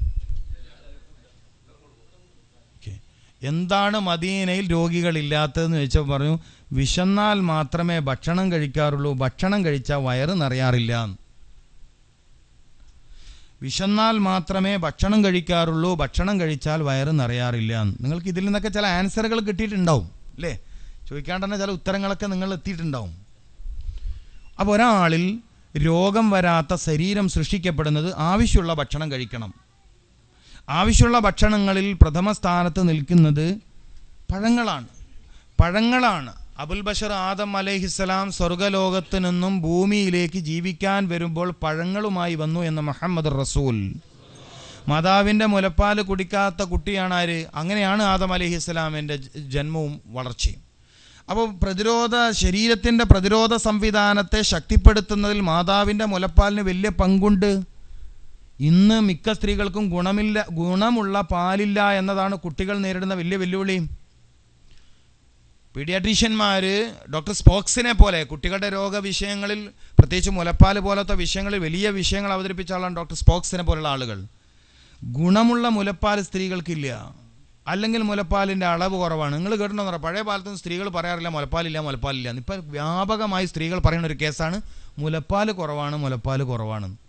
അതിൻ്റെ കാരണങ്ങൾ കണ്ടെത്തിയത്, ഒന്ന് പ്രസവത്തോട് തൊട്ടടുത്ത സമയത്ത് ചെയ്യുന്ന ചില ഇഞ്ചക്ഷൻസ്, പിന്നെ പ്രഗ്നൻസി പീരീഡിൽ കഴിക്കുന്ന ചില ടാബ്ലറ്റ്സ്. ഈ രണ്ട് കാര്യങ്ങൾ സ്ത്രീയിലെ മുലപ്പാൽ വെറ്റിച്ചു കളയും. മുലപ്പാലില്ലാതൊരു സ്ത്രീ എന്ന് പറയുമ്പോൾ ബ്രസ്റ്റ് ക്യാൻസറിന് ചാൻസ് കൂടുതലാണ്. കേരളത്തിൽ സ്ത്രീകളിൽ 2 ക്യാൻസർ വർദ്ധിക്കുന്നു. ഒന്ന് ഗർഭാശയകള ക്യാൻസറാണ്, മറ്റൊന്ന് ബ്രസ്റ്റ് ക്യാൻസറാണ്. പ്രസവം കുറഞ്ഞതും ബ്രസ്റ്റ് മിൽക്ക് ഫീഡിങ്, മുലപ്പാലൂട്ടൽ കുറഞ്ഞതുമാണ് പ്രധാന കാരണം. ഓങ്കോളജി വിദഗ്ധന്മാർ പറയുന്നത് സ്ത്രീകളിലെ ബ്രസ്റ്റ് ക്യാൻസറും ഗർഭാശയകള ക്യാൻസറും തടയാൻ ഏറ്റവും എളുപ്പമുള്ള വഴി 18 വയസ്സിന് മുമ്പ് പ്രസവം ആദ്യത്തെ നടക്കട്ടെ എന്ന്. പക്ഷേ ഇന്ത്യയിൽ നടക്കില്ല. ഓസ്ട്രേലിയയിൽ പോകേണ്ടി വരും കല്യാണം നടത്തണമെങ്കിൽ. നടക്കുമോ? ആദ്യാരും ജയിലിലാവും, കെട്ടിച്ച് ഉപ്പിയും ജയിലിലാവും. പക്ഷെ 16 വയസ്സുണ്ടെങ്കിൽ ഒരു അഡ്ജസ്റ്റ്മെൻറ്റിൽ പ്രകാരം ഫിസിക്കൽ കോൺടാക്റ്റ് ഒക്കെ ഇന്ത്യയിൽ അനുവാദമുണ്ട്. കല്യാണം കഴിഞ്ഞാൽ ഇതൊക്കെ തന്നെയാണ് നടക്കാന്നുള്ളത്. എന്താണ് നമ്മുടെയൊക്കെ നാട്ടിൽ ഉദ്യോഗസ്ഥന്മാരുടെ ഒരു അവസ്ഥ അല്ലേ? എന്താ പറയണത്, എന്താ ചെയ്യണമെന്ന് അവർക്ക് തന്നെ അറിയില്ല. ഞാൻ കുറേ ആലോചിച്ച വിഷയമാണ്. 16 വയസ്സുള്ളവരാണ് പരസ്പരം ഉഭയകക്ഷി സമ്മതം എന്നൊക്കെ അതിന് നല്ല ഭാഷ.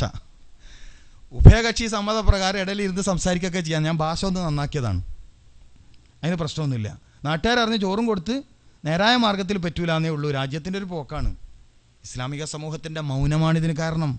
സോഷ്യൽ എംപവർമെൻറ്റ്, സാമൂഹിക ശാക്തീകരണം എന്ന വിഷയത്തിൽ ഇസ്ലാമിക ലോകത്തിൻ്റെ ഇടപെടലും ഇസ്ലാമിക സമൂഹത്തിൻ്റെ ഇടപെടൽ കുറഞ്ഞു എന്നതാണ് ഇതിൻ്റെ കാരണം. തെറ്റായ രീതിയിലുള്ള നയങ്ങൾ സമൂഹത്തിൽ സൃഷ്ടിക്കപ്പെടുന്ന ഇസ്ലാമിക സമൂഹത്തിൻ്റെ ഇടപെടൽ കുറയുമ്പോൾ. പോട്ടെ, നമ്മുടെ സബ്ജക്റ്റ് എന്താണ്? മുലപ്പാൽ കമ്മിയാവുന്നത്. അപ്പോൾ ആദം അലൈഹിസ്സലാം ഭൂമിയിൽ ജീവിതം ആരംഭിച്ചത് പഴവർഗ്ഗത്തോടു കൂടിയാണ്. അതിൽ പ്രധാനം അത്തിപ്പഴത്തിനാണ്. അപ്പോൾ നമ്മൾ സാധാരണ നിർദ്ദേശിക്കാറുണ്ട്, നമ്മളൊരു കുട്ടിക്ക്, നമ്മുടെ സമൂഹത്തിലൊരു കുട്ടിക്ക് ഉമ്മാൻ്റെ മുലപ്പാൽ കുടിക്കാൻ പറ്റിയില്ല. അപ്പോൾ സ്വാഭാവികമായും ഈ കുട്ടിക്ക് പ്രതിരോധ ശേഷി തീർച്ചയായും തെറ്റും. മരിക്കണത് വരെ വ്യത്യസ്തങ്ങളായ രോഗങ്ങൾ ഈ കുട്ടിയിൽ വരും. അപ്പോൾ എന്തപ്പോൾ ഇവിടെ ഒരു പരിഹാരം? തിബ് നബവി പറയണത് ഈ കുട്ടിക്ക് ഒരു 14 ദിവസം, പിന്നീട് പഴങ്ങളും മറ്റൊക്കെ കഴിക്കാൻ പറ്റുന്ന ഒരു 2 വയസ്സോ അല്ലെങ്കിൽ 1 വയസ്സൊക്കെ കഴിഞ്ഞതിന് ശേഷം അത്തിപ്പഴം സ്ഥിരമായി 1-2 കുഞ്ഞുങ്ങളിൽ കൊടുത്താൽ മുലപ്പാൽ കുടിക്കാത്തത് കാരണമുണ്ടാവാൻ സാധ്യതയുള്ള പ്രശ്നങ്ങൾ ഒരു പരിധിവരെ പരിഹരിക്കും. ഒരു പരിധിവരെ എന്നല്ല, നല്ലൊരു ശതമാനവും പരിഹരിക്കും. മനസ്സിലാക്കണം. അപ്പോൾ പഴവർഗ്ഗങ്ങൾ ഭക്ഷണത്തിൽ പ്രധാനമായും നമ്മൾ ഉൾപ്പെടുത്തേണ്ടത് പഴത്തെയാണ്. ഇപ്പം വെളിയങ്കോട് ഉമർക്കാലിയെ പറഞ്ഞതുകൊണ്ട് ഈ സാഹസത്തിൽ ഞാൻ നാട്ടിൽ ഇവിടുന്ന് ചെയ്യാൻ പറ്റില്ലെങ്കിലും അതിലൊരു കാര്യം നിങ്ങൾക്ക് ഇവിടെ ചെയ്യാൻ പറ്റും. വെളിയങ്കോട് ഉമർക്കാലി തങ്ങൾ പറഞ്ഞത് നല്ല ഭക്ഷണം കഴിക്കുക എന്ന് പറഞ്ഞാൽ രാവിലെ പഴങ്ങൾ കഴിക്കണം. പ്രത്യേകിച്ചും രാവിലെ 10 ഈത്തപ്പഴമൊക്കെ കഴിക്കാൻ പറ്റുന്ന ആൾ പിറ്റേന്ന് രാവിലെ വരെ മറ്റൊന്നും കഴിച്ചിട്ടില്ലെങ്കിൽ അയാൾക്കൊന്നും വരില്ല എന്നാണ്. പക്ഷേ വെളിയങ്കോട് തങ്ങൾ പറഞ്ഞത് 10 ഈത്തപ്പഴവും 2 പഴുത്ത തൊലികറുത്ത നേന്ത്രപ്പഴവും 1 ഗ്ലാസ് പശുവും പാലുമാണ്. നമുക്കത് കിട്ടില്ല. ഞാൻ എന്നാലും നിങ്ങൾ നാട്ടിൽ പോയാൽ പറ്റുമെങ്കിൽ ചെയ്തോളി.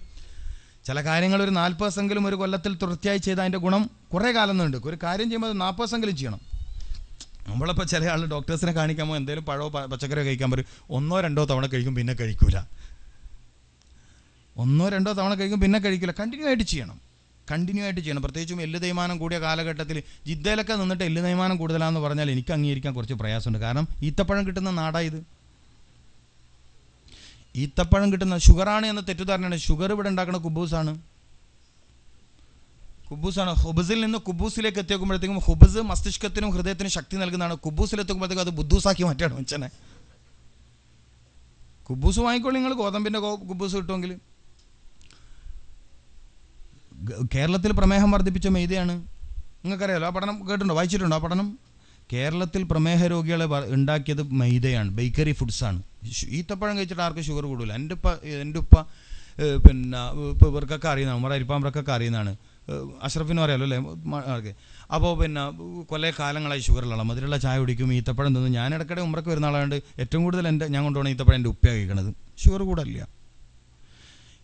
ഷുഗർ കൂടുന്നത് കൊഴുപ്പുള്ള ഭക്ഷണം കൊണ്ട്, മൈദ കൊണ്ട്, ബേക്കറി ഫുഡുകൾ കൊണ്ട്, പെട്ടെന്ന് ശരീരത്തിന് ഉദ്ദീപനം നൽകുന്ന പാനീയം, 7 അപ്പ്, കൊക്കക്കോള, മെറിൻഡ, ഈ റെഡ് ബുൾ, റെഡ് ബുൾ പോലത്തെ പെട്ടെന്ന് ശരീരത്തെ എനർജറ്റിക് ആക്കുന്ന വസ്തുക്കളുടെ ഉപയോഗം കൊണ്ടാണ് ഷുഗർ സംബന്ധമായ പ്രശ്നങ്ങൾ വരുന്നത്, അല്ലാതെ ഈത്തപ്പഴം കൊണ്ട് വരില്ല. അപ്പം ഞാൻ പറഞ്ഞു വന്നത്, രാവിലെ നിങ്ങൾക്ക് കഴിയുമെങ്കിൽ വീട്ടുകാർക്കൊക്കെ പറഞ്ഞു കൊടുക്കാൻ പറ്റുമെങ്കിൽ, പ്രത്യേകിച്ചും ഇന്ത്യയിൽ 65% സ്ത്രീകളും അനീമിയ രോഗം നേരിടുന്നവരാണ്. നിങ്ങൾക്ക് ഇവിടുന്ന് നാട്ടിൽ പോകുമ്പോൾ ഭാര്യമാരൊക്കെ ആരോഗ്യത്തോടെ നിൽക്കണം, രക്തമുള്ള ശരീരം ഉണ്ടാവണം, അല്ലേ, സൗന്ദര്യമുള്ള ശരീരമൊക്കെ ഉണ്ടാവണമെങ്കിൽ അവരിൽ അനീമിയ ഇല്ലാണ്ടാണ്. പ്രസവം കഴിഞ്ഞാൽ മിക്ക സ്ത്രീകളും അനീമിയ രോഗത്തിന് അടിമയാണ് നാട്ടിൽ. പ്രസവം കഴിഞ്ഞ മിക്ക സ്ത്രീകളും നാട്ടിൽ അനീമിയ രോഗികളാണ്. അനീമിയ എന്ന് പറഞ്ഞാൽ മനസ്സിലായില്ലേ, വിളർച്ച രോഗം. അപ്പം പിന്നെ ഈത്തപ്പഴം തൊലി നന്നായി കറുത്ത പഴുത്ത നേന്ത്രപ്പഴം. നമ്മളെ നാട്ടിലാരും അത് വാങ്ങൂല, കച്ചവടക്കാരൻ പശുവിനെ കൊടുക്കുക. ഇവിടെ നിങ്ങൾ അല്ലേ, പശുവിനെ കൊടുക്കുക. അതുകൊണ്ട് പശുവിന് മുട്ടുവേദനയും ഇല്ല, നടുവേദനയും ഇല്ല, എപ്പോഴും ഉഷാറാ മൂപ്പര്. എന്തപ്പോൾ കാട്ടുക. വെളിയങ്കോട് തങ്ങളെന്താ പറഞ്ഞത്, തൊലി കറുക്കണം നേന്ത്രപ്പഴത്തിൻ്റെ, നമ്മളത് വാങ്ങൂല. അഥവാ കച്ചവടക്കാരൻ അറിയാണ്ട് ഒന്ന് അപ്പുറം പോയിക്കോട്ടെ, എനിക്ക് അപ്പുറം കൊടുത്തല്ലേ, മുതലെങ്കിലും കിട്ടട്ടെ എന്ന് വിചാരിച്ചിട്ടാ നിങ്ങളെന്ത് പണിയെടുക്കണം, ആ പച്ചയും കിടക്കും. ഞാനേതായാലും ഇങ്ങനെ ആരോഗ്യപരമായി ഇങ്ങനെ പൊട്ടിക്കൊണ്ടിരിക്കുന്ന ആളല്ലേ, നടക്കട്ടെ എന്ന്. എന്നിട്ട് അത് പെണ്ണുങ്ങൾ കൊണ്ടുപോയി വെള്ളത്തിൽ പുഴുങ്ങി അരച്ചിട്ട് പരത്തി വെളിച്ചെണ്ണയിലിട്ട് ഉള്ള ഗുണം തെച്ചും കളഞ്ഞ് ഉന്നക്കായി എന്ന് പറഞ്ഞിട്ട് കണ്ണൂരെ പുതിയാപ്പിളക്ക് കൊടുക്കും. ഓൻ അവസാനം ഒരു ഉന്നക്കായി ആയിട്ട് മാറി. ഇതാണ് കണ്ണ്. നല്ല മലപ്പുറക്കാർക്ക് കിട്ടായിട്ടാണ്, കിട്ടുമൊക്കെ അവരടിക്കും. അത് ഞാൻ മനസ്സിലായില്ലേ, കിട്ടാഞ്ഞിട്ടാണ്. പോട്ടെ, സാരില്ല, നമ്മൾ ദേശം പറയണ്ട. ഞാൻ ഇടയ്ക്കൊരു മനസ്സ് വേഗം ഡ്രൈ ആകുന്ന സമയം ഇടയ്ക്ക് തമാശ പറയുന്നത് അതുകൊണ്ടാട്ടോ. വൈകുന്നേരം എന്ന് പറഞ്ഞാൽ മനസ്സിന് വല്ലാണ്ട് ശ്രദ്ധ കിട്ടില്ല. പിന്നെ നമ്മൾ മജ്ലിസിനൂറൊക്കെ ചൊല്ലി ഇരിക്കുന്ന സമയമായതുകൊണ്ട് അൽഹംദുലില്ലാ, കാരണം അങ്ങനെയുണ്ട് കുറേ കാര്യങ്ങൾ, അങ്ങനെ ചില സമയം സാഹചര്യങ്ങളൊക്കെ വിഷയമാണ്. അപ്പോൾ നിങ്ങൾക്ക് ബുദ്ധിമുട്ടില്ലെങ്കിൽ എപ്പോഴും ഭക്ഷണത്തിന് പ്രാധാന്യം കൊടുക്കണം. വ്യത്യസ്ത രുചികളുള്ള പഴങ്ങൾ ഒന്നിച്ച് കഴിക്കാതിരിക്കണം. ഗൾഫ് രാജ്യത്ത് കാണുന്ന ഒരു പ്രശ്നം അതാണ്, പല രുചികളും ഒന്നിച്ച് കഴിക്കുന്നു. ഞാൻ കണ്ടൊരു കാര്യം പറയാണ്, പുളിയും പഴത്തിൽ തന്നെ മധുരമുള്ള പഴമുണ്ട്, പുളിയുള്ള പഴമില്ലേ. മധുരമുള്ള പഴവും പുളിയുള്ള പഴവും ഒന്നിച്ച് കഴിക്കാൻ പാടില്ല. ഇവിടെ കാണുന്നത് എല്ലാം കൂടി എന്നാൽ മുഷക്കൽ അല്ലേ, ജ്യൂസ് മുഷക്കൽ. ഇവിടെ ശരിക്കും അസീർ കുടിച്ചാൽ കിഡ്നി രോഗം വരും. കൂൾബാറുകളും ഇതൊക്കെ വന്നു തന്നെയാണ് കിഡ്നി രോഗം കൂടിയത്. നിങ്ങൾക്ക് ഒരാളെ നല്ല ആരോഗ്യമുള്ള ഒരാളാണ്, മൂപ്പറ നേരിട്ട് ഫൈറ്റ് ചെയ്യാനൊക്കെ പ്രശ്നം. ഡെയിലി ജ്യൂസും പിന്നെ നിങ്ങൾ ഇവിടുന്ന് നാട്ടിൽ കൊണ്ടുപോയിട്ട് മനുഷ്യന്മാരെ നട്ടൽ കലക്കുന്ന ആ സാധനത്തിൻ്റെ പേരെന്താ, ഇടുക. യെസ്, അതന്നെ ടാങ്ക്. ഇതും കൊടുത്താൽ മതി. ഒരാളോട് നേരിട്ട് യുദ്ധം ചെയ്ത് തോപ്പിക്കാൻ പ്രയാസമാണ്, അപ്പോൾ അവനെ സ്നേഹിച്ച് നക്കിക്കൊല്ലുക. വാടോ പിരിച്ചത്തിൽ വിളിച്ചിട്ടേ ഡെയിലി ജ്യൂസ് കൊടുക്കുക. ഡെയിലി ജ്യൂസ് തന്നെ ഓനും വിചാരിക്കും ഇച്ചങ്ങായിക്ക് എന്താ പറ്റിയെന്ന്. ഒന്നുമില്ല, നീ കുറച്ച് കഴിഞ്ഞാൽ സമാധാനമായിക്കോളൂ. എങ്ങനെയുണ്ട് എളുപ്പ വഴി? പിന്നെ പെണ്ണുങ്ങൾ ചെയ്യുന്നവർ ലേശ ടാങ്കോ നിഡോയോ ഇട്ട് മിക്സ് ചെയ്താൽ മതി. അപ്പോൾ ശ്വാസകോശത്തിന് കംപ്ലയിൻറ്റ് വന്നോളൂ. അപ്പോൾ എല്ലാം കൂടി ക്ലിയറായി. ഒരു മനുഷ്യൻ തളരാന്ന് പറയാൻ ശ്വാസകോശത്തിന് തകർച്ച വരുത്താണല്ലോ. ശ്വാസമാണല്ലോ ഒരു മനുഷ്യൻ്റെ ശക്തി. ശ്വാസത്തെ ഉപയോഗപ്പെടുത്താൻ കഴിയലാണ് ഒരു മനുഷ്യൻ്റെ ശക്തി. അതുകൊണ്ട് തന്നെയാണ് ഭക്ഷണത്തിൽ ആരോഗ്യം ഇസ്ലാം പറഞ്ഞത്. വയറ് നിറയെ ഭക്ഷണം കഴിക്കുന്നവന് ശ്വാസത്തെ ഉപയോഗിക്കാൻ കഴിയില്ല എന്നുള്ളതാണ് ഏറ്റവും വലിയ പ്രശ്നം. വയറ് നിറയെ ഭക്ഷണം കഴിയുന്നവൻ അവൻ്റെ ശ്വാസത്തെ നന്നായി ഉപയോഗിക്കാൻ കഴിയില്ല. നോമ്പിനെന്താ പകല് റാഹത്ത്, എന്നിട്ട് നോമ്പ് മുറിച്ച് വന്നിട്ട് പറയണം വല്ലാത്ത ക്ഷീണം തന്നെയെന്ന്. പൂത്തിനർത്തിട്ടാരും വരിക ഈ ചങ്ങായി. പകല് നല്ല റാഹത്താണ്, എന്നിട്ട് രാത്രി എന്താ പറയണത്, നോമ്പ് മുറിച്ചാലാ ക്ഷീണം. നിങ്ങളങ്ങനെ പറയാറുണ്ടോ എന്ന് എനിക്കറിയില്ല, ഞാൻ ആരൊക്കെയോ പറയുന്നത് കേട്ടിട്ടുണ്ട്. നമ്മൾ ആദ്യമായിട്ട് കാണല്ലേ ശ്വാസം. അപ്പം അതിനെക്കുറിച്ച് നമുക്ക് പറയാം, അതിനെക്കുറിച്ചുള്ള ഭാഗത്തേക്ക് നമുക്ക് പോകാം. അപ്പം ഞാൻ പറഞ്ഞു വന്നത്, ഭക്ഷണം കഴിക്കുക, വെള്ളം കുടിക്കുക, ഇത് രണ്ടിലും അമിതം വരാതിരിക്കുക. എന്തു ഭക്ഷണം കഴിക്കണം, എങ്ങനെ ഭക്ഷണം കഴിക്കണം, എന്തു കുടിക്കണം, എങ്ങനെ കുടിക്കണം, ഇതാണ് എനിക്ക് പറയാനുള്ള ഒരു പ്രധാന ഭാഗം. എന്ത് തിന്നണം എന്നിടത്താണ് ഞാൻ പറഞ്ഞു വന്നത്, പഴങ്ങൾക്ക് ഭക്ഷണത്തിൽ വലിയ പ്രാധാന്യം കൊടുക്കണം. പഴങ്ങൾക്ക് ഭക്ഷണത്തിൽ വലിയ പ്രാധാന്യം കൊടുക്കണം. നമ്മളത് അങ്ങനെ ഒരു വിഷയം കൊടുക്കണില്ല. ഭക്ഷണം കഴിച്ചതിന് ശേഷം എന്തെങ്കിലും കഴിച്ചാലായി. ഭക്ഷണം കഴിക്കാൻ പറ്റുന്ന പഴം ഈത്തപ്പഴവും ഉറുമാമ്പഴവും ആപ്പിൾ പോലത്താണ്. വത്തക്ക പറ്റില്ല, അതാപ്പം എല്ലാവരും കൂടുതൽ തിന്നുക. ഭക്ഷണം കഴിച്ചാലാണ് വത്തക്ക മുറിക്കുക തന്നെയാണത്. യുഫ്സിദു തആമ, അത് ഭക്ഷണത്തെ ഫസാദാക്കും, ഭക്ഷണത്തിൻ്റെ ഗുണത്തെ ശരീരത്തിന് നൽകുന്നതിൽ നിന്ന് തടയും. ആര്? ബിത്തീഹ്, വത്തക്ക. മനസ്സിലായിട്ടില്ല? അപ്പോൾ ചില സ്ഥലത്തൊക്കെ വിരുന്ന് പോയാലും വത്തക്കയും പൈനാപ്പിളൊക്കെ മുറിച്ച് വെച്ചിട്ടുണ്ടാവും. ഭക്ഷണം കഴിച്ച് പൊയ്തി ആകുമ്പോഴേ ഇത് കാണുക. പിന്നെ ഇതിങ്ങനെ ടെൻഷൻ അടിക്കാന്നല്ലാണ്ട് തിന്നാൻ പറ്റൂലല്ലോ. തിന്നിട്ട് ഗുണമില്ല എന്ന് മാത്രമല്ല, ദോഷമുണ്ടെന്ന്. എല്ലാം കൂടി ക്ലാസ് കേട്ടിട്ട് ബുദ്ധിമുട്ടാവോ? എല്ലാം ഒന്നും തിന്നാൻ പറ്റാത്ത അവസ്ഥയാവും. മാറ്റം വരുത്തിയാൽ മതി. ഇസ്ലാം എന്ന് പറഞ്ഞാൽ ശൈലിയിലെ മാറ്റമാണ്. ഇസ്ലാം എന്ന് പറയുന്ന ഒരു ശൈലിയുടെ പേരാണ്. മനുഷ്യ സമൂഹത്തിൽ തെറ്റായ ശൈലി, ശരിയായ ശൈലി, എല്ലാത്തിലെയും ശരിയായ ശൈലിയുടെ പേരാണ് ഇസ്ലാം. അപ്പം ദഹനം വേഗത്തിലാക്കുന്ന പഴവർഗ്ഗങ്ങൾ എപ്പോൾ കഴിക്കരുത്? ഭക്ഷണം കഴിച്ച ഉടനെ കഴിക്കരുത്. ഭക്ഷണത്തിന് ദഹിക്കാൻ 4 മണിക്കൂർ വേണം. ഇതെന്തിനപ്പോൾ വേഗം ദഹിപ്പിക്കണത്? ചില വമ്പന്മാർ ഡയലോഗ്, ദഹിക്കാൻ നല്ലതാണ് കഴിച്ചോളിന്ന്. എന്തിനപ്പോൾ വേഗം ദഹിക്കണത്? അതിനൊരു സമയമുണ്ടല്ലോ. ബാങ്കല്ലേ കൊടുക്കണം? ഇതെന്താ പിന്നെ ഇടയ്ക്കിടെ ബാങ്ക് കേൾക്കണേ എനിക്ക്? ശരി, സാറില്ല. അല്ല, ചില സമയത്തുണ്ട് മൊബൈൽ വെറുതെ ബെല്ലടിച്ചോ എന്ന് തോന്നുക. കാരണം ഇങ്ങനെ മൊബൈലിൽ സംസാരിക്കാൻ ആഗ്രഹമുള്ളവർക്ക് ഇതൊരു മാനിയാണത്. ആരോ വിളിച്ചിനോ നോക്കിയിട്ട് ഒന്നും വിളിച്ചിട്ടൊന്നും ഉണ്ടാവില്ല എന്ന് പറഞ്ഞാൽ എനിക്കിത് എന്താണെന്നറിയില്ല, ബാങ്ക് കൊടുത്തോ എന്നുള്ളൊരു തോന്നൽ വന്നുകൊണ്ടിരിക്കും. ആയിട്ടില്ലല്ലേ? ഓക്കെ, സാറില്ല. ഓക്കെ, അപ്പോൾ ഞാൻ പറഞ്ഞ മനസ്സിലായില്ലേ? നിങ്ങൾക്കൊരു വിഷയം മനസ്സിലായല്ലോ. ഭക്ഷണത്തിൽ നബി സല്ലല്ലാഹു അലൈഹി വസല്ലമ തങ്ങൾ ഈ ഭക്ഷണം കഴിച്ചാൽ എന്ത് ഗുണം കിട്ടുമെന്ന് അറിഞ്ഞിട്ടല്ലാതെ ഭക്ഷണം കഴിക്കുന്ന ശീലം റസൂലുള്ളാഹി സല്ലല്ലാഹു അലൈഹി വസല്ലമ തങ്ങൾക്ക് ഉണ്ടായിട്ടില്ല. ഇതെന്താണ് എന്ന് ചോദിക്കും. ഒരു സംഭവം ഉണ്ടായി. നബി സല്ലല്ലാഹു അലൈഹി വസല്ലമ തങ്ങളൊരു വീട്ടിൽ പോയി ഭക്ഷണം കഴിക്കാൻ വേണ്ടി വിളിച്ചിട്ട് പോയതാണ്. വലിയ സംഭവമാണ്, കാര്യമായൊരു സംഭവമാണ്. പ്രത്യേകിച്ചും നമ്മളെല്ലാവർക്കും വലിയ പാഠമുള്ളൊരു വിഷയമാണ്. അങ്ങനെ ആ വീട്ടുകാരത്തി ഒട്ടകത്തിൻ്റെ എല്ലും ഗോതമ്പും ഒക്കെ കൂടി ചേർത്ത് നല്ല രുചിയുള്ള ഭക്ഷണം ഉണ്ടാക്കി. നമ്മൾ അലിസ എന്ന് പറയുന്ന ഭക്ഷണം ഉണ്ടാക്കി. അങ്ങനെ നബി സല്ലല്ലാഹു അലൈഹി വസല്ലം തങ്ങൾ സുപ്രയിൽ ഇരിക്കുന്നിടത്ത് അത് കൊണ്ടുവച്ചു. പക്ഷേ നബി സല്ലല്ലാഹു അലൈഹി വസല്ലം തങ്ങൾ കുറേ നേരം അത് കഴിച്ചില്ല. കഴിക്കാതിരുന്നപ്പോൾ ഈ പെണ്ണുങ്ങൾക്ക് ഭയങ്കര വിഷമം, എന്തപ്പോൾ കഴിക്കാത്ത റസൂലേ? അപ്പോൾ നബി സല്ലല്ലാഹു അലൈഹി വസല്ലം തങ്ങൾ പറഞ്ഞു, നിൻ്റെ ഈ ഭക്ഷണത്തിൽ ബർക്കത്തില്ല എന്ന്. അപ്പോൾ ചോദിച്ചു, എന്തേ ബർക്കത്തില്ലാത്തത്? ഇതിൽ ഭയങ്കര ചൂടുണ്ട്, ചൂട് കാരണം ആവി പറക്കുന്നുണ്ട്. രാവിലെ തന്നെ ചൂടുള്ള ചായ കുടിക്കണം, നിങ്ങൾ കേട്ടോളി.